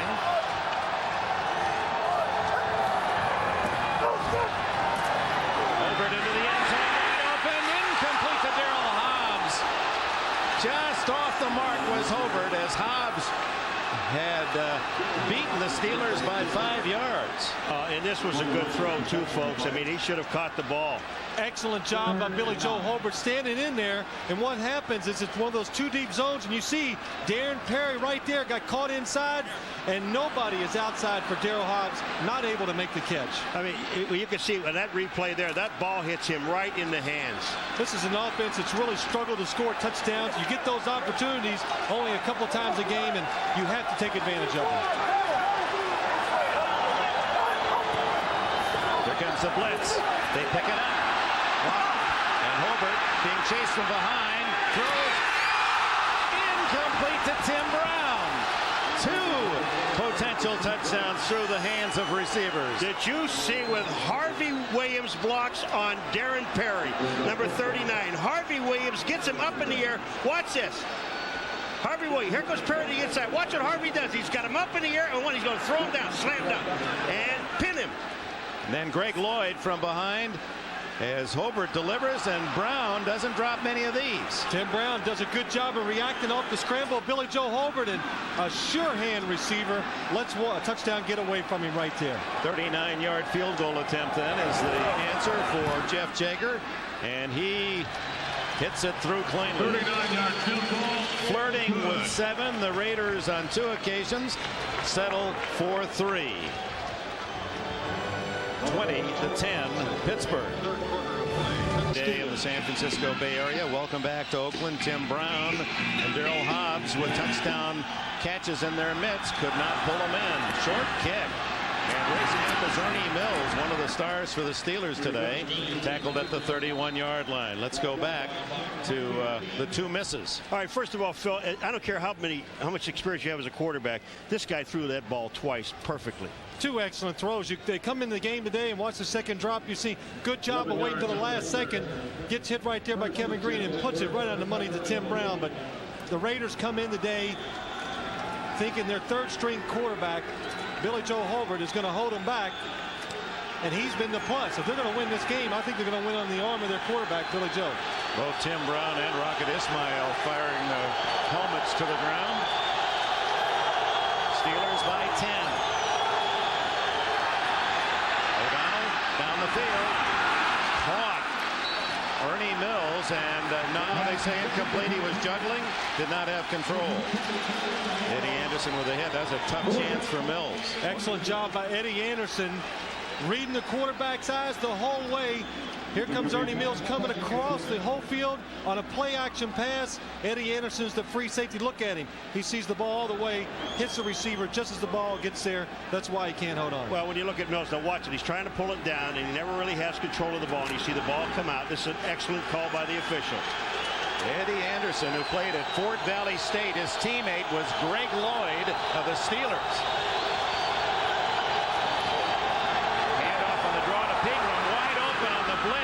And Pigram to the 40 and close to a first down as Anderson logs another tackle on a 9-yard gain.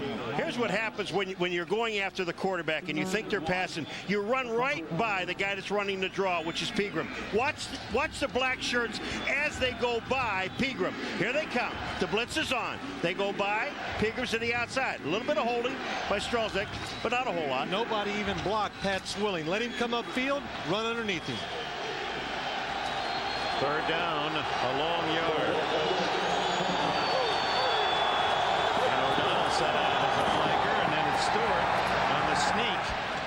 And it appears he has the first down easily before Rob Fredrickson can make the tackle. I like this ploy that the Steelers use in these type of situations. Cordell, a better runner, the better athlete, bring him in, let him run the quarterback sneak, even though you might think it's coming, to protect Neil O'Donnell just in case so he doesn't get hurt. Well, the other thing about this now, when you see Cordell Stewart going at quarterback, and he can do that, and Neil O'Donnell can go off the field, there's a reason for it, folks, because he's part of the 45-man roster. Now, if he were the third quarterback, which would have been a 46 guy, he couldn't do that. But since he is part of the roster, he can play any position he wants. O'Donnell back under center Dawson. Progress delayed on a solid hit by Chester McLaughlin. Jim? Dick Bam Morris pulled his hamstring in the second quarter so severely he will not return today. They will evaluate it for next week after the game. Dick? All right, Jim, thank you. And as the season wears on, the casualties begin to mount. Well, you know, Pigram told us yesterday, he says, you know, if you take a look at all the backs, they get most of their yardage in the second half. They get like 20, 30 yards in the first half, but they get 100 in the second. He said, I would like to be able to run the ball more. Now you're going to get the opportunity. And Morris had 102 last week against Houston. Ooh, juggles the snap, throws down the middle, wide open Mills. First down at the 33 of the Raiders. Did you see where this ball is thrown now, Phil? To the inside where Mills can get his body away from the defender. This is a perfect throw and also a perfect route. Well, the Raiders again on the blitz. Good job by Neil O'Donnell just regaining possession of the football, but he hangs in there and he throws it inside. It's man coverage. Terry McDaniel on the outside. Ernie Mills. Watch him here at the end of the play. Here's why you make the reception down the field. Keeps himself between the defender and the ball. Against a tough defender, Terry McDaniel, his fourth catch, 87 yards and 2 touchdowns for Mills. Ingram wiggling his way inside the 30-yard line. Let's go back just to that play, because this has been your pet peeve all year long. We saw it against Deion Sanders when the Kansas City Chiefs tried to throw the ball straight up the field to let him get a run at the ball. Here, looking at the Pittsburgh Steelers, they throw a lot of that inside stuff that makes the receiver, gives him the opportunity to catch the ball, and the defender have no chance. That's right. The defender would have to run through him, commit the foul to get to the football. 38-year-old Bill Cowher watches his Steelers lead 20-10. Second down, it's a long 5.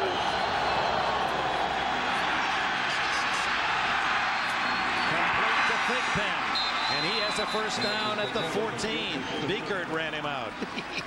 You know, you look at Thigpen, you talk about awareness on the field. Thigpen is running directly at the sideline, full speed. When Neil O'Donnell throws his pass, he's coming across the middle. You watch him, and watch how he gets heads up, catches the ball. Watch a turn, upfield now. Now I'll get positive yardage, which is another 4. You get rewarded for hustle in this game, and Yancey Thigpen was hustling, gets all the way across the field, gets rewarded. Outstanding point. Pride and joy of Pine Tops, North Carolina, having a sensational year. 74 catches for him. Down the middle, incomplete to the tight end, Mark Bruner. Covered by Dan Land. Bruner wanted a penalty. Man, he's learning as a rookie, isn't he? Yeah. Hey, where's the flag? It doesn't help. They're not going to throw it. You know, when you see a guy, when I see a quarterback like Neil O'Donnell, I'll get to that in a second. Here comes Bruner. Well, good job here. Neil O'Donnell throws it in the inside, but Dan Land, excellent coverage. Gets his hand in front of the receiver. Mark Bruner, he's not able to make the catch. But I'm saying O'Donnell goes back in the huddle. He starts laughing, you know. Look at this. That's a good coverage. But he starts laughing like, I know I can beat you. Cordell Stewart, and he's the slot right in motion now. Just the 3 wide. Give to Pegram. Big hole. And Pegram to the 5-yard line. Close to a first down. Andre Bruce, a touchdown maker on the 1-yard interception in the first half, makes the tackle. Well, this is a play we see every week when we do the Steelers run. It's a real slow draw, and what they're doing, they let the defensive lineman to the side of the draw run up the field, and they just take them wherever they want to go. Eric Pegram does an excellent job. Watch the defensive lineman come up. If he wants to go to the outside, push him right there. Don't even have to block Anthony Smith right there. Do you know who made a great block? Is Tom Newberry, the guard, the left guard, number 66. If we can see that same play from there again, he slips off of one man and then goes to the linebacker and makes the play. First and goal at the 5-yard line. Newberry, the former Ram. Watch this guy sitting right over here. That's Newberry, the guard. Now watch, he blocks there. Now watch him slip back on the linebacker. Keep an eye on where he is. Look at this block. Back to the inside. Newberry, what a sensational block. Very nice. Here's Newberry, father of twin sons out of Wisconsin La Crosse. They won a pretty big game themselves yesterday. First and goal, Pegram. Dropped for a loss by Chester McLaughlin.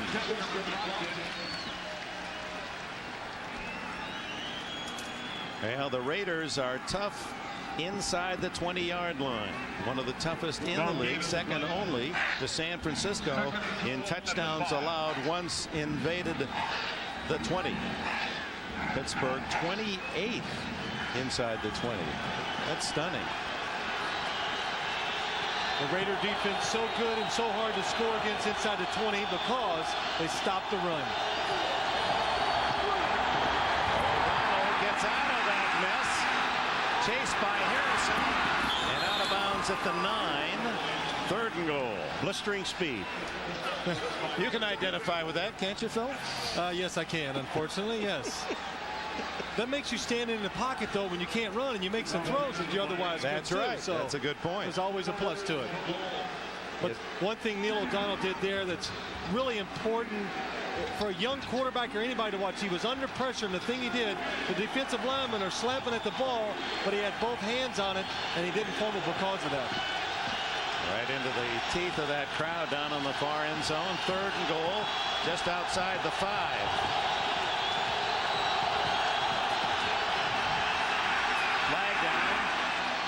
Is that caught at the 1-yard line by Thigpen. They have not signaled touchdown. They mark it right on the 1-foot line.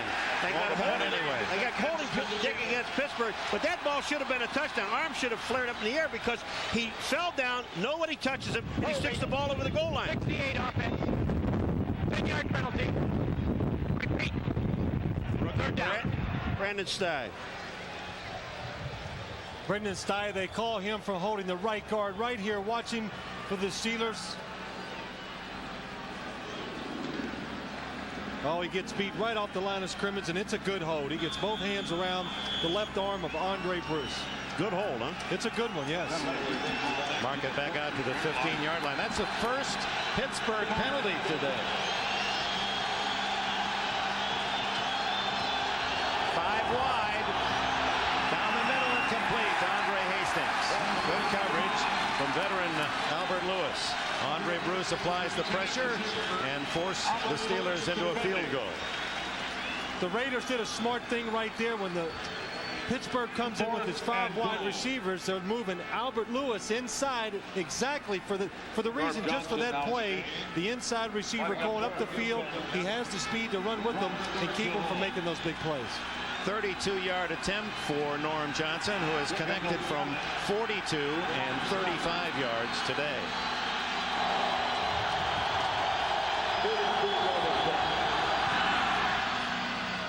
And Norm Johnson, another dividend from the veteran acquired at the start of the season. 23-10.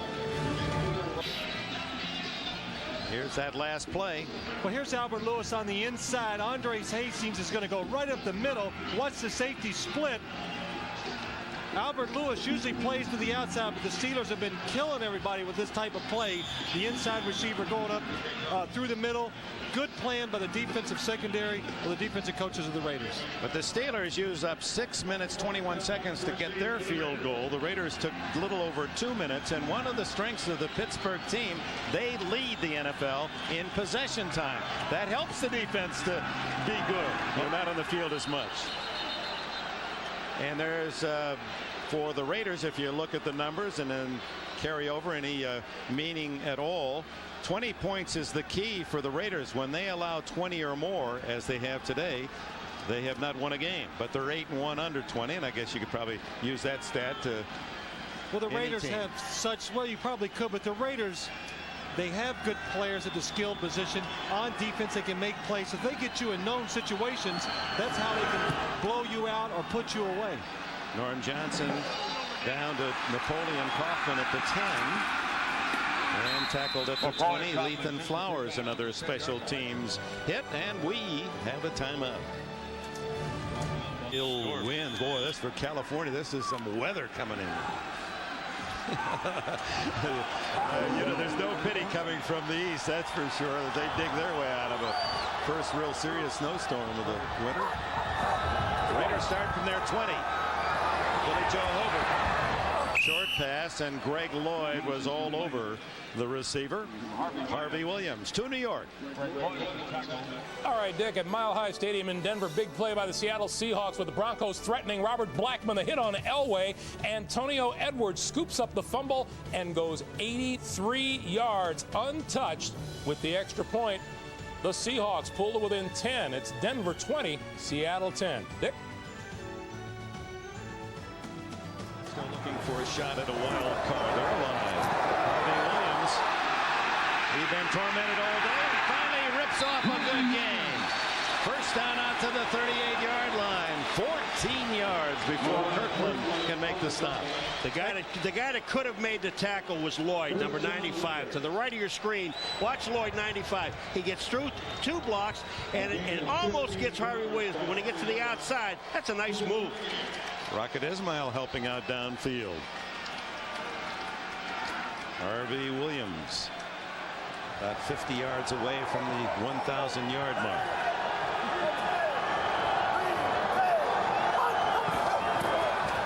Osofsky on the blitz, and Hobert guns incomplete to Tim Brown. Looked as if that might have been deflected. We talked about the cleats, and Jim Gray said he's using deeper cleats for footing. Let's go back and analyze how he sets up, Phil.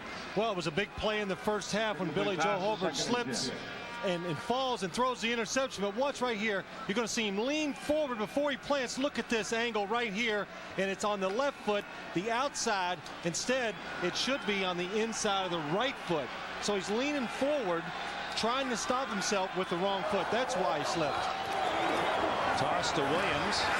Tries to cut it upfield and makes a couple to the 40. Kirkland, the unsung hero of the Steeler defense. 99 Levon Kirkland makes the hit. Billy Joe, and there's another reason why he slips too, Phil, is because of the tape underneath his foot. Here he comes underneath the center, and he's limping. I mean, he hurt his back. We saw him working on his back earlier. But the reason I thought he slipped too was, you see that tape on the side? When you're planting on the side of your foot, there is nothing but tape, and it slides. Of course, this field's all sand also. Third down and 8. Throws up his back foot, complete to Hobbs, but a flag is down back where Hobert delivered. And the Pittsburgh Steelers, their defensive line says offensive holding. And Billy Joe is holding that hand again. 15 yards wiped out by the penalty. So he's limping, bad back. He's been holding that hand since he hit the holding. Buckner. 77 offense, 10-yard penalty. Repeat, third down. Rich Stevens guilty of the hold. Rich Stevens on the hold. You'll see him right here, the left tackle going against Ray Seals. Steps to the inside.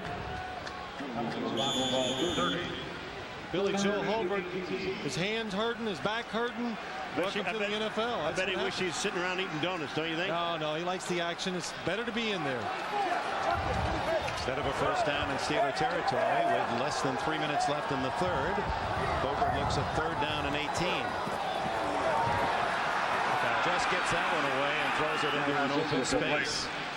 He had Rocket Ismail 60 yards downfield, but he didn't have time to find him. Jason Gilden again working against Rich Stevens, the left tackle, who really is the third, at one time was the third string tackle for the Oakland Raiders, and does a good job of slapping him, forcing him, and makes him step up. And Ray Seals again makes the hit on the quarterback. Well, they're dealing all over that line, and they're not thinking about anything but getting to the quarterback. And when you just do that, you can't sit back there that long. Fourth down, so Gossett in to punt. Andre Hastings back at the 30 of Pittsburgh. This one's returnable. Boy, the wind really took that one. And Hastings finally down at the 35-yard line. 2:37 remaining in the third quarter. I knew you were open. Deep. Touchdown? Yeah, I know. I just didn't have time. The eyes tell it all. Well, he was open for a touchdown, but Billy Joe would have to tell the offensive line to block for about 10 seconds because it just took too long for the play to develop. Meanwhile, Jeff Hostetler, that left shoulder injury aggravated in the Dallas game, and without him, the Raiders have lost 3 in a row and are down by 10 here late in the third quarter today. Had a chance to spend a little time with him on Friday, so after this play, I'll tell you about it. I can't wait to hear it. First down, Steelers at the 35, and offside Austin Robbins. Was he encouraged by the Steeler offensive line? I like that, Dick. Encouraged. Defense, offside, number 95, unabated to the quarterback. 5-yard penalty, still first down. 5 yards to the 40. Well, this next graphic, no surprise. The last 5 years, the Raiders leading the NFL in most penalty yards, averaging 8 penalties a game, and that's right where they are again this year. That was their 6th today, as you can see, 40 yards. First and 5, and Ingram up for a yard. Bill Cowher, as we talked with him, and this is, I guess, the 4th time we've seen his team since back in the summer. How would you like to have played for him, Phil? Well, I think he's what every player would like. He's tough, but also he's honest with the players. And the thing I like about him, he says he never singles out a player for something they did wrong. And he sits in front of the team and explains all of his decisions, so they always know where they stand, what has happened, and the reason why he's making decisions. And I think it's one of the reasons why he's having such great success. How it relates to the entire team. On second down, the quick hitter almost intercepted by the Raiders as Ernie Mills couldn't find the handle. Well, he got caught in between Biekert and Fredrickson, the 2 linebackers, and that's not a place to be. That's not a piece of real estate that you want when you go down through the middle here. Watch it. Here comes Mills. Watch who ends up there. There's 53, Fredrickson, and here comes 54, Biekert. You don't want to be there. Mike White looking for that interception, trailing 20-10. Cordell Stewart comes into the huddle for Pittsburgh, and in the 4 wide with John L. Williams. Stewart far left and in motion. And blocks on that play. John L. Williams didn't fool Mustafa. And Najee Mustafa makes the tackle right at the sticks at the 45. So Stewart, we've seen him as a passer, a runner, a receiver. Now Cordell Stewart / the blocker. It's a good block. Watch Cordell. He comes down in motion and he knows he's got a block, and he blocks a linebacker. Well, I'm sorry. He got in the way. Wait, hold it. Can you do that again? Let me talk about Cordell one more time. Let's run that one more time, please. This is kind of that nobody's perfect play. Yeah, okay, here comes Cordell down. Now he's supposed to block the linebacker. And Cordell sits in there and gets in his way and then gets out of his way. That was a nice block, Cordell. It's 4th down on the measurement. 4th and inches for Pittsburgh. And they're not going to gamble with a 10-point lead. Bill Cowher sends the punting unit on. Tim Brown, meanwhile, back at the 15 for the Raiders. And with the winds that you saw whipping the trees at the edge of the stadium, these high punts are tricky at best. Especially the left-footed punter. Dying spiral. Brown. Third catch. I think at the 17-yard line with 1:15 left in the third period. Station, you can fill it up with Cowher power, high octane stuff. Yeah. The record of Cowher getting into the playoffs, his first 4 years, 4 playoffs, only 3 other coaches in history have done that.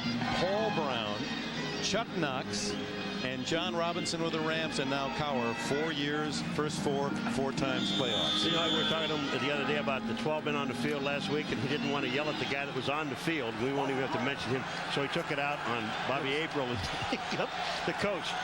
Raiders need to get to work. They trail 20-10, 23-10.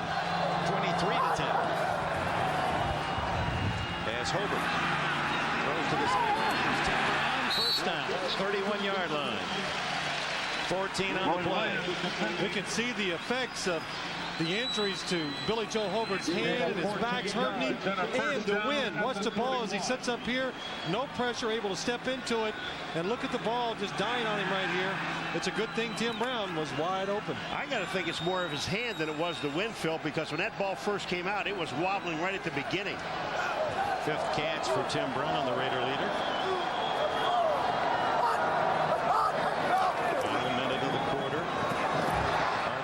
To the 35-yard line, a pickup of 4. Bill Johnson, the former Brown, and Kevin Green on the tackle. I'll tell you one thing, if something happens to Billy Joe, I don't know if these people will accept Vince Evans as the backup quarterback coming in after the last 2 performances. There's Vince, the 40-year-old quarterback. 2 rough games for him.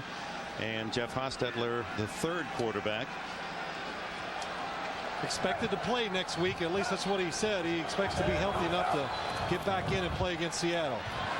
Down the field deep and too long. Intercepted by Myron Bell and then covered by Kerry Cash. So the Steelers' 2nd interception. Has Hobert too much adrenaline on that throw. Well, it's the 2nd time we've seen it. The tight end, he's trying to go to him. The first time, it was Glover in the first half, and he stopped short. And this one here, he's trying to get it to Cash down the middle. Well, it's a 2-deep zone coverage. You see there's no safeties in the middle, but this ball just gets away from Billy Joe Hobert. It takes off. It's high right from the start, and an excellent catch by Myron Bell, the free safety. 2nd-year man from Michigan State has his 2nd interception. Wind might have helped that one fly as well. Tough to be a backup and succeed, and we'll get to Neil O'Donnell. He even talked about his first NFL start. Some of you folks will remember well the occasion as Pegram takes it out about 3 or 4 yards. O'Donnell came in relief on a Monday night and beat your Giants, Phil Simms. Remember, 23-20, made his first NFL start the next week at Seattle. He scored 7. They got 27. Right. It's tough. We'll be back after these messages from your local station. Oh, with the interception. The good news, bad news about any season is you lose a great player, Woodson, and you find another Myron Bell. He is in his 2nd season has really produced for Pittsburgh.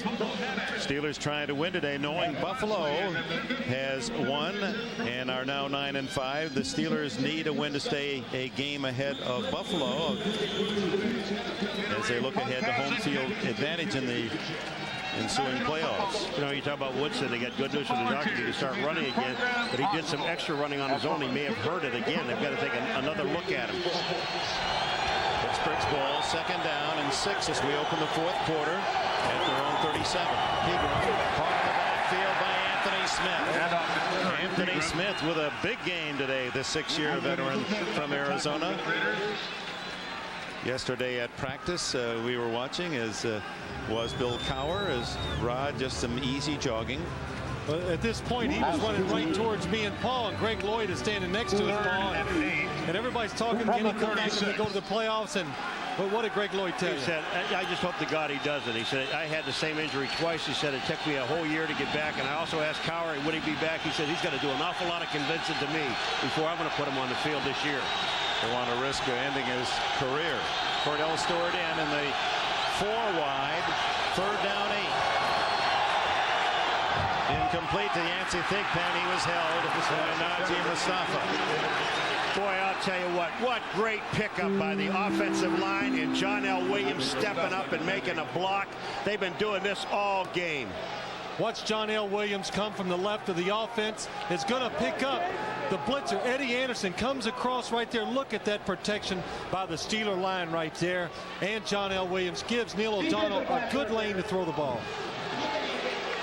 What's Najee Mustafa right here, holding right there, and then as the ball comes in the way, definitely a penalty. Yancey Thigpen, you are right. Yancey, just show him your shirt.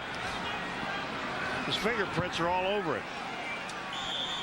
10 yards on the penalty to the 45-yard line. Again, just a pickup by the Steelers against the blitz gives Neil O'Donnell time, and it's hard to cover receivers down the field with no help. The sidelines and complete. You see that ball dive when it's thrown to the right side, and the papers on the field are blowing left to right into the face of the Steelers in the 4th quarter. Watch Neil O'Donnell. The one thing is, he is used to throwing in rough conditions and a little wind. He's going to step right at you, and look at that ball nosedive right down. One thing about the wind as a quarterback, you must keep the nose of the ball up. Once it goes down, it's going to dive right into the ground. Well, this puts them in a situation now where they can run the football at 2nd down and 4.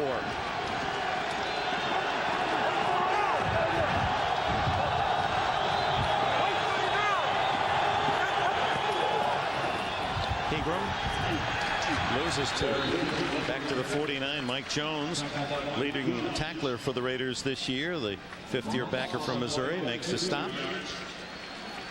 The Raiders crowding the line of scrimmage, getting everybody up there, playing for the run, getting the extra defenders up there to stop it.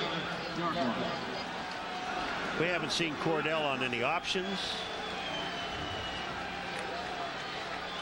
See, Eric Pegram 11 yards shy of 100 today, and the Raiders total 29 yards rushing. Here's the 5 wide, the full 5. Stewart is the slot to the right. Underneath, complete.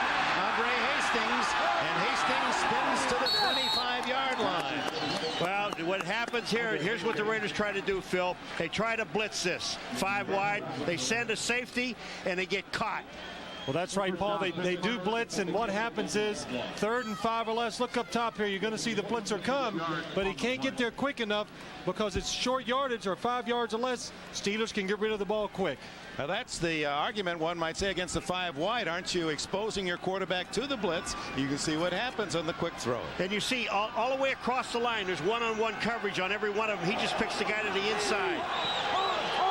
Leading 23-10.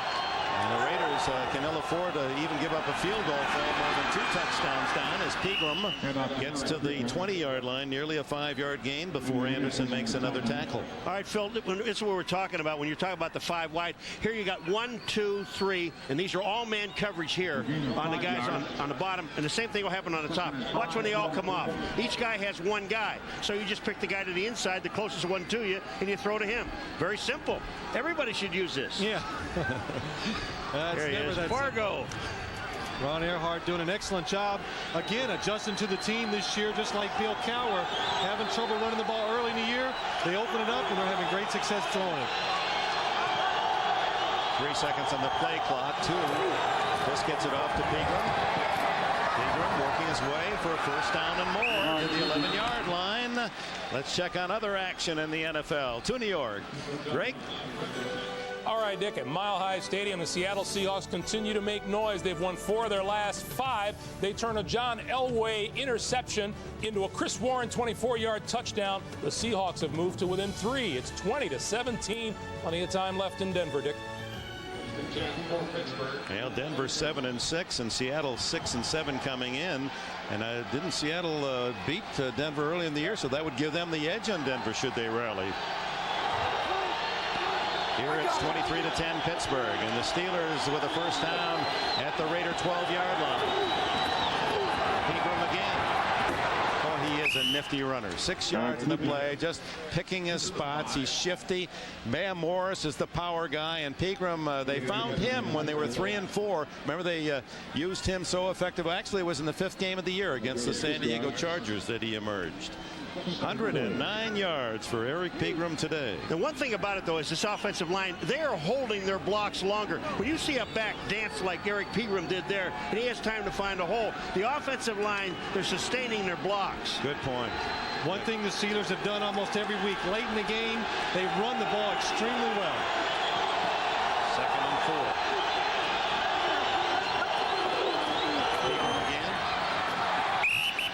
Lifts himself out of the initial attempt at a tackle. Then Andre Bruce brings him down 2 yards on the play to the 4-yard line. That's where they should bring old Cornell in and run that option play down the line that they did with Pegram that last time they did for a 2-point play in one of the games that worked.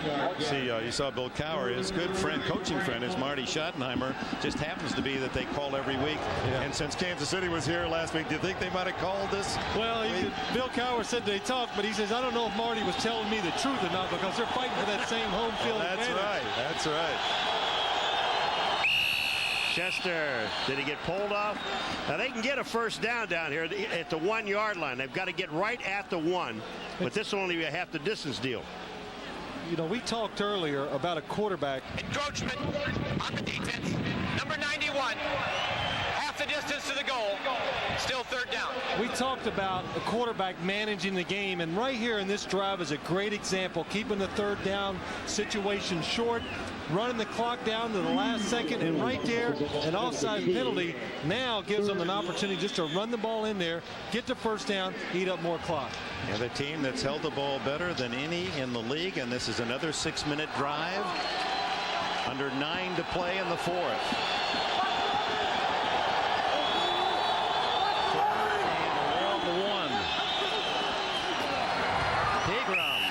Loses a half yard.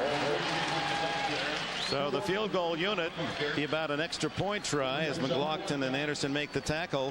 Field goal to make it 26-10, which would require 2 touchdowns and 2 2-point conversions for the Raiders to tie. This is, I mean, there really is a no-brainer. And Cowher just kept saying, kick it, kick it. And that's what the head coach does. He lets the defensive coordinator do some coordinating, offensive coordinator do some coordinating.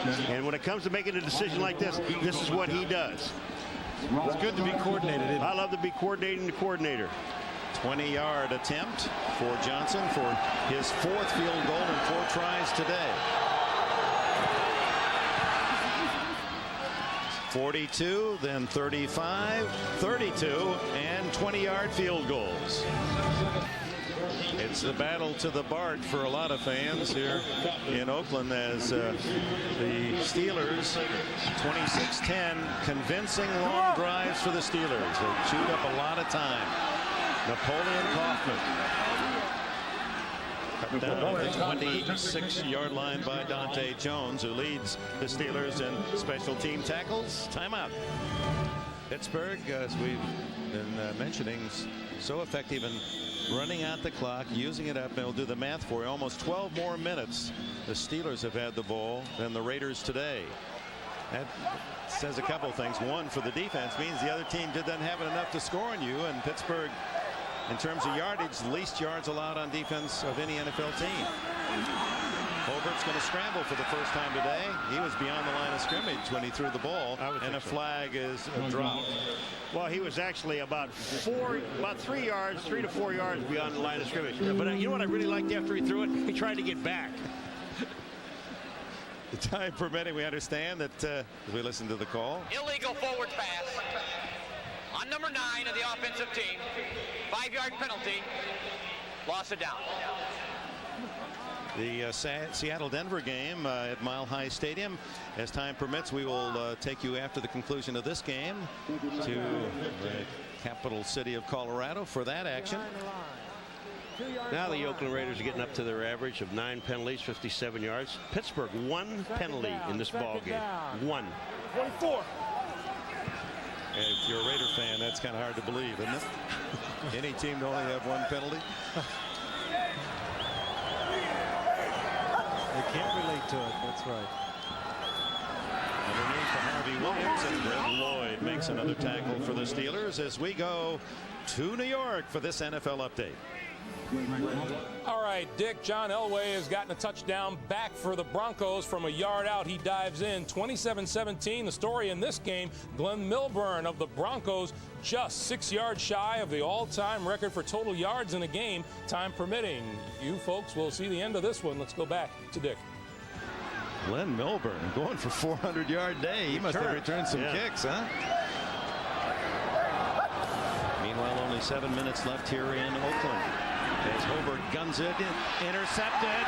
Willie Williams on the deflection off Tim Brown. And Williams, who has 1 interception for a touchdown this year, is caught at the 17-yard line by Hobart. 26 on the return, the 3rd pick by the Steelers. Williams 5th of the year to lead this team. Excellent job by the Steelers. Watch Chris Odom right to your right inside, dropping back into the zone. Really no place to throw the football. Billy Joe Hobart trying to stick it in to Darryl Hobbs. Willie Williams having an excellent year, doing a good job seeing the ball deflected, getting to it, and intercepting it. Phil, was that Lloyd getting a piece of the ball? I thought it was Chris Oldham, but maybe Lloyd, number 95, was back there, and I don't know if he got a piece of the ball or not. We talked to this young man yesterday. Williams, what a nice young man he is. Columbia, South Carolina, what a high school team. Lethan Flowers, who's on the Steelers defensive backfield, and Tyrone Leggett in New Orleans, all on the same team. So the Steelers a chance to ice the cake now as Pegram swings outside. And there's Pegram out of bounds inside the 5-yard line. You know what I really liked about Willie Williams? Is the thing about Willie Williams, we asked him, we said, Willie, how tall are you? He's 5'9". You know, a lot of guys when they're 5'9", they say, yeah, I'm 5'9 1/4, 5'9 1/2. I'm almost 5'10". But he said, no, I'm 5'9". That's all I've ever been. I'm 5'9". He said, in fact, none of the big schools like University of South Carolina right there in Columbia didn't recruit him because he wasn't big enough. Not big enough, yeah. And he goes, well, like now, like you say, Paul, I should go back in over to South Carolina and walk through and say, here I am in the NFL. What do you think about that? Yeah, I would.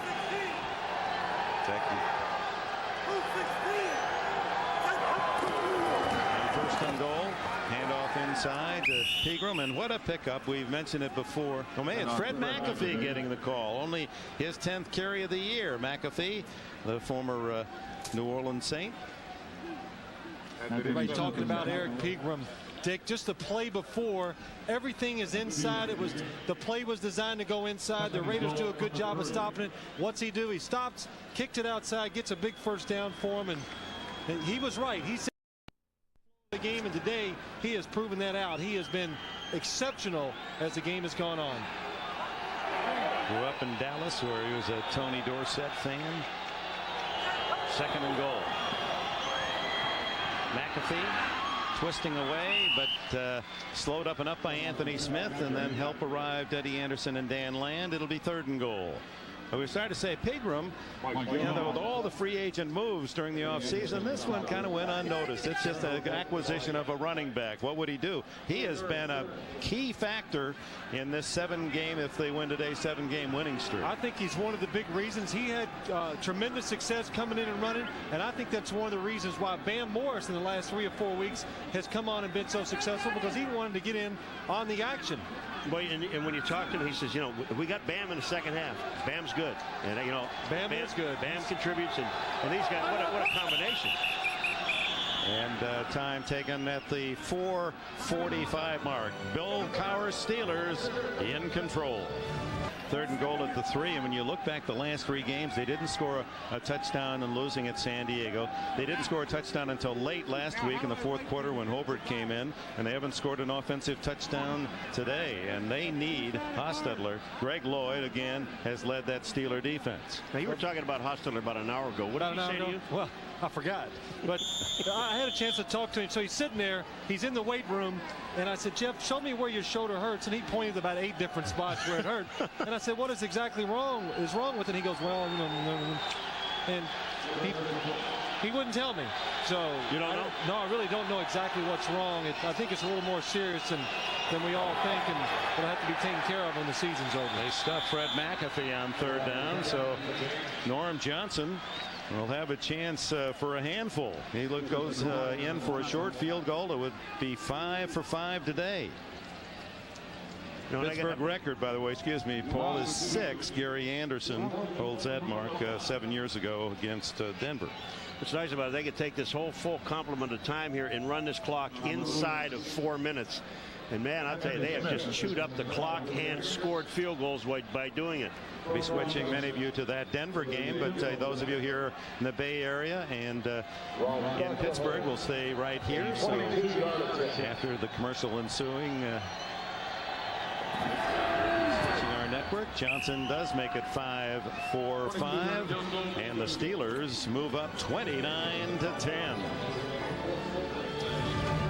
The Seahawks continues. John Freeze pass tipped and caught by Joey Galloway. 5-yard touchdown. The Broncos lead 27-24. Though many of you who have been watching the Raiders and the Steelers will now switch you for the conclusion of Seattle and Denver. Here are Jim Lampley and Bob Golick. And welcome back to Oakland, where the Steelers in a seemingly insurmountable position, 27-10, and Eric Pegram in the congratulatory mood. Good move. Well, when I see him, I'm going to say, you are the smartest man on that team. You're going to every offensive lineman. Thank you. Thank you. You'll have dinner on me this week. Thank you. Doesn't even have to launder his uniform. Johnson's kick once again to Kaufman, and Napoleon, Nip his nickname, breaks into the clear. One man to beat. Catch it by his heels. Dante Jones, and Kaufman was gone just by the heels. Denies the touchdown return. Well, the kicker is the guy that really helps out here. He makes Kaufman change a gear. When Kaufman gets through, watch who's upfield. You're going to see right here. He made it. That's the kicker. Norm Johnson, he makes him change gears. When he changes gears,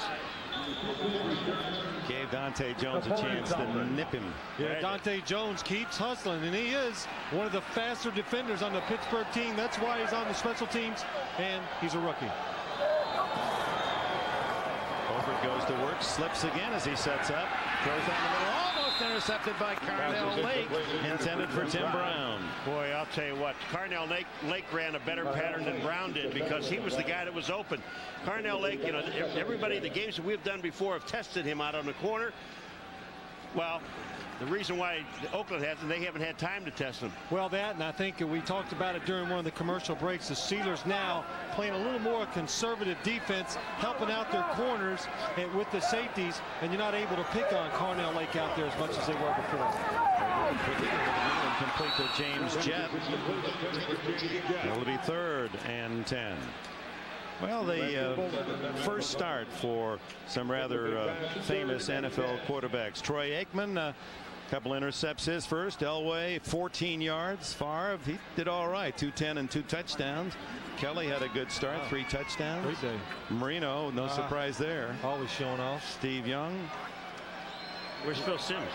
I don't remember. We didn't get back to ancient history. I don't think he ever had a first start. I'll tell you about my first start here after this play. We were open. 3:33, and they throw to Kerry Cash. Out of bounds at the 32, where it'll be 4th down fairly long. How did you do? Well, I had the same thing as Billy Joe Hobart had almost. The week before, I came in and relieved and really had a good game and was happy. I said, this is pretty easy stuff. And then the following week, there you see Billy Joe's statistics. I was a smooth 6 for 12 for 47 yards for the whole game. So it was rough, and really all the bad thoughts that I had during the week really came to fruition in the game. I just couldn't let it go. I played tight, and it's hard making your first start in this league. Smooth 6 for 12. Huh? Smooth 6 for 12. 4th and 6 down the field. Bounds is Ismael. They're going to Call that pushed out of bounds. That is some push. Wow. He landed 10 yards out of bounds. Well, they call that a gift, and that's what it looked like. It's a little late giving somebody something. Watch this. The Rocket, there is no way that he can come inbounds. Watch this. He's up in the air. He's out of bounds. Knocked out by Myron Bell, and the call is that he would have come down inbounds had it not been for the contact. But it was a good throw by Billy Joe Hobart right there, showing again his arm strength and the fact that in the future, I think this guy can play in this league. It's just going to take some time. Yeah, a lot of things to like about him. He shows a natural leadership qualities. No question about his enthusiasm, nor his arm strength as he goes underneath to Harvey Williams. In fact, they said last week when he came in, got 2 touchdowns in the 4th quarter, got close to Kansas City, that he was crying in the locker room, said he just didn't have enough time. He could have won the game. Yeah. Well, he went right up to the coach and he said, look, if we get that onside kick, we'll win this football game. And he means it. The guy is really intense. Second down to Williams. Caught at the 3-yard line. Saving the touchdown was Carnell Lake.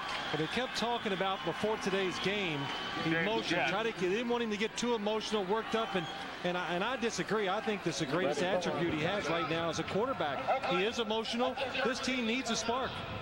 2:51 left. Al Davis and the Raiders drafted him in the 3rd round, and Al's drafted and recruited a lot of great players, including the man on the left of your screen, Paul McGuire. His prize recruit at the Citadel. And I got to tell you this story. A couple of weeks ago, Al Davis, I'm talking to him, and he's telling me about Paul McGuire recruiting him and everything. And he says he goes and sees your mother, and she says, oh, Paul's at church. That's right. So he goes to church to find you, and everybody in church, he says, where's Paul McGuire? And they laugh. They said, I think you'd be better off if you go to the pool hall. That's where he probably is. I was down there with Billy Joe. I've known him for 40 years. I'll tell you something. He's been a great friend for a long time. He's your friend. You have a friend. There's no doubt about that. Believe me, I'm telling you, I don't care what you need. He will get it. And if he's your enemy, you get that baby right. You'll get it. That's right. 1st and goal at the 2. Over. Runs out of room and throws, intercepted by Willie Williams. Trying to throw it away, and Williams has his 2nd today, his 6th of the year. 4th interception thrown by Billy Joe. And that one hurts because he was in 2 yards from a touchdown. Well, if he throws it out in front of him, then I think it would have been Perry might have intercepted it there. 39. He's going so fast to his right, he really just can't gather himself enough to throw back across his body, and that's why he throws the interception. Watch him, he's just moving too fast to the sideline, can't get that body squared up, facing the line of scrimmage, not able to throw it in front of Tim Brown. Jerry Osalski was the man who applied the heat. So 20 for 38, not bad. 160 yards, not so good. And the 4 interceptions will be tough to digest tonight. Yeah, a little misleading though, Dick. 2 wonderful throws we saw should have been for touchdowns. Could have put this team right back in it, and they could have played a different style of offense and defense down the stretch. And of course, that's the story in this league all the time. Who knows? And who knows what would have happened had they allowed the touchdown by Anthony Smith on that deflection of 71 yards. The quick whistle saving the Steelers. Geez, it looked like there for a second he wanted to rip his own head off. Fred McAfee just running out the clock now. 2:40 left. Looking ahead, a reminder, following our game, it's an NBC special, Lost Civilizations, the Maya. Then it's Mad About You, followed by Hope and Gloria. Then Eddie Murphy comes to NBC with his comedy hit, The Distinguished Gentleman. That's all tonight on NBC. Viewers in the West Coast see these shows at their regularly scheduled times.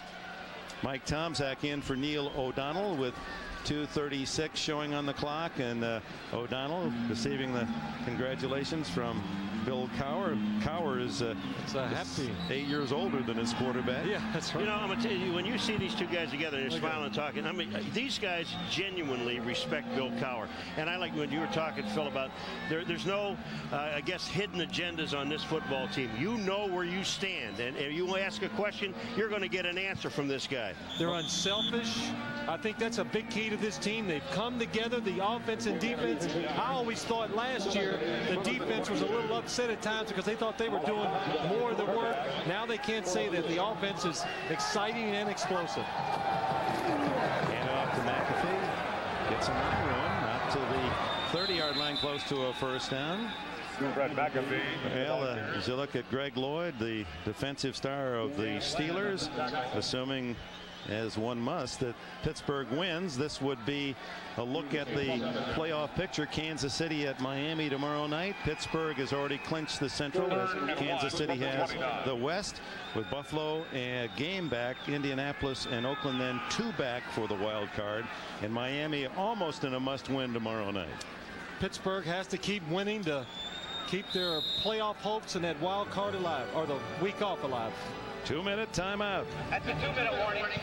These chain gang, they make about $25 a game or something like that, and so they never know when they might get their moment, and if they do, this man's prepared. Well, you know, this chain gang, this has been in the family since the Oakland Raiders first came here. Is that right? Father is doing something else up here, and those are his sons are down there. That's great. It's a great seat. Yeah. I tell you, to watch a game from that angle. Better have your shin pads on. Yeah, as long as you don't get run over. That's right.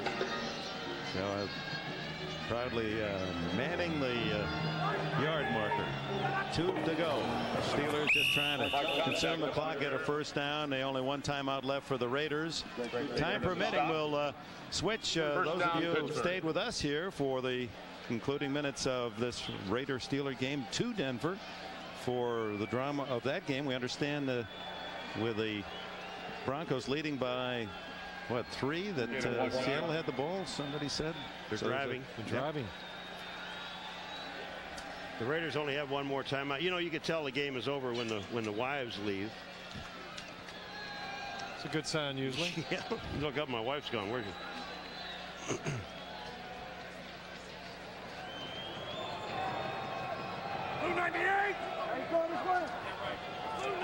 You know, it's really important as you just run out the clock here with Fred McAfee, that when in a game like this, it's important that the whole team, I remember I never got a chance to play much, but it's nice when the guys, the regulars play, come over and include you. See, now here's Lloyd. He got a little scuff on his elbow and a little bit of hemoglobin there on the front of Norm Johnson. Hey, now you're playing, Norm. Good hit. What's Norm going to do? Say, don't do that, I'll beat you up? Look at the arms of that guy. I mean, that guy is like a brick. But he's, he's 226 pounds. There was an article in Pittsburgh this week that said that he went back to Lambert and Ham. There you see the stain. And comparing and asking them their reaction to Greg Lloyd's play. And they were saying, Andy Russell was really such a cerebral guy, and Ham was so great in the open field, and Lambert was the tough guy, and Lloyd is all of those things. I think, Dick, we've done enough games with the Steelers this year, and we know that. He can do it all. He leads the team. He's the ultimate linebacker in the league right now. Wow, we just heard that Seattle has scored to take the lead, I think for the first time in the game, by 4 at 31-27. 49 seconds remain, and we'll see if Elway can pull out one of his miracles. We'll switch right at the conclusion of this game. Less than a minute to go, and the Raiders are out of timeouts. Dick, that's bad news for the Raiders, really. Now they got to go up and play, maybe, if Seattle wins, a Seattle team who's still in the playoff hunt. So they're going to get a fired-up team in the Kingdome and probably a sellout. So it'll be tough for them next week up there, even if Jeff Hostetler does come back. Raiders are at Seattle and then home on Christmas Eve day to Denver. Right. So those, and San Diego winning yesterday. That West, the most contentious of all the divisions. They've got a winner in Kansas City. The other 4 teams are all still alive for the wild card. And the final play of the game. It's an impressive win for these Pittsburgh Steelers, offensively and defensively. The only touchdown for the Raiders by their defense. 29-10. Neil O'Donnell with 2 touchdown throws. Durney Mills and Norm Johnson did the rest with 5 field goals. Now Pittsburgh runs their winning streak to 7 in a row. Anderson and Lloyd, former teammates in college at Fort Valley State. 2 hitters. Pittsburgh prevails. And now it comes down to John Elway. And we welcome those of you who just saw the Pittsburgh Steelers beat the Oakland Raiders by the score of 29-10. I'm Jim Lampley, along with Bob Golick here in Denver, where once the Broncos led by 20-3 in a game in which they were thoroughly in control. Then an 83-yard fumble return off a John Elway fumble created by a Robert Blackman hit at a time when the Broncos were going in to try to make it 27-3, turned the game around. And now Seattle leads 31-27 with 44 seconds to go. Elway on first down, incomplete, overthrowing Anthony Miller. 29 fourth quarter game-winning drives, best ever in the NFL. This one would be one of the biggest miracles of all if he could pull it off. Well, you know, one of the keys here too, the Oakland Raiders losing today. With a Bronco win, they would be tied in the division once again, making it still battling for that position to win that wild card spot possibly. You got to figure the Seahawks are going to double cover Miller. Elway might have to look elsewhere for an opportunity. Stumbles. Goes down. Flag thrown, perhaps to indicate that Elway was down before releasing the football.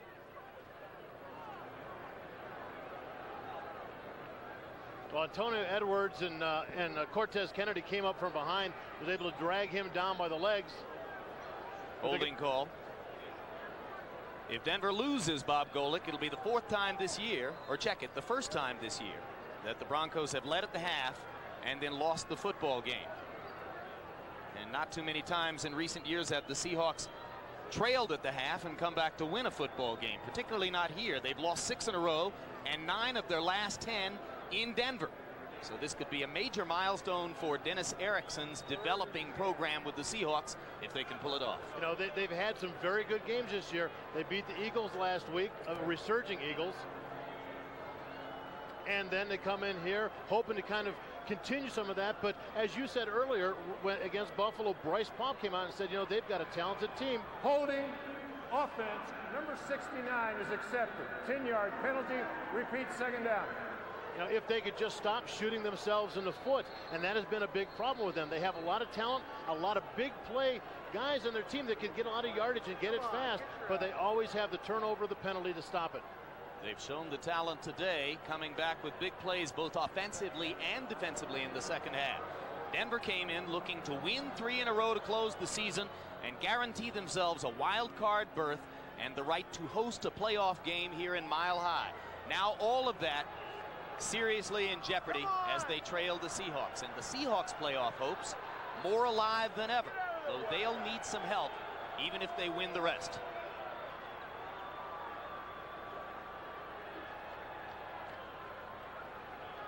Gary Lane's officiating crew making certain they get it all straightened out. Scoreboard says it'll be second down 19 from the 18-yard line. There was a sack on the play. The defense has declined the penalty. Third down at the spot of the sack. That makes more sense. Makes a lot more sense. Leaving Elway with 2 plays. And 32 seconds.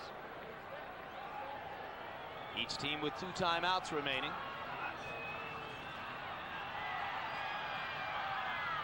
Off the hands. Rod Smith, the intended receiver, made a clutch catch earlier in the third quarter, but couldn't hold on to that one. And now it'll be fourth down 19. Now lots of time, just rifled a little bit too hard. You hit Smith in the hands. Probably should have had it. And they just definitely got to control the clock a little bit more. Smith would have had to definitely fight his way to the sideline to get out of bounds. But right now, John Elway is just going to have to come up with a huge, huge play. It's actually 16 yards to go for the first down. They got to get it to the 37-yard line to move the chain and keep the football. Seahawks blitz. And the throw is caught. Attempted lateral into the hands of Winston Moss. That's going to do it. Seattle with the football at the 27-yard line. And the Seahawks, with but 19 seconds on the clock, begin tentatively to celebrate a near miracle comeback victory. Well, they were in man-to-man coverage. They tried to do the little shovel pass, throw it to the receiver. He catches it, shovels it to the Glenn Milburn coming behind, but man-to-man coverage very close. No room for any exchange. 5th turnover of the day for the Denver Broncos. Brian Blades looking for a hug from Dennis Erickson, the 2 former Miami Hurricanes, coming off a rough couple of weeks for their former collegiate program. Celebrate a victory here. Want to remind you, coming up tonight here on NBC, Lost Civilizations starts it off. The Mayan culture, then Mad About You, Hope and Gloria, and the Sunday movie, Eddie Murphy's The Distinguished Gentleman. All of it coming up in prime time tonight on NBC. Seahawks are going to get to 7-7 with this victory. The Broncos are going to drop to 7-7. Glenn Milburn's record-breaking effort wasted. 45 yards receiving, 131 yards rushing, 228 yards in returns, 404 yards all-purpose, breaking a record set 34 years ago today by Billy Cannon of the Houston Oilers against Harry Wismer's New York Titans. Chris Warren, unsung hero of the Hawks, once again leads them to victory over Denver. So the final score. They say when a cowboy gets thrown.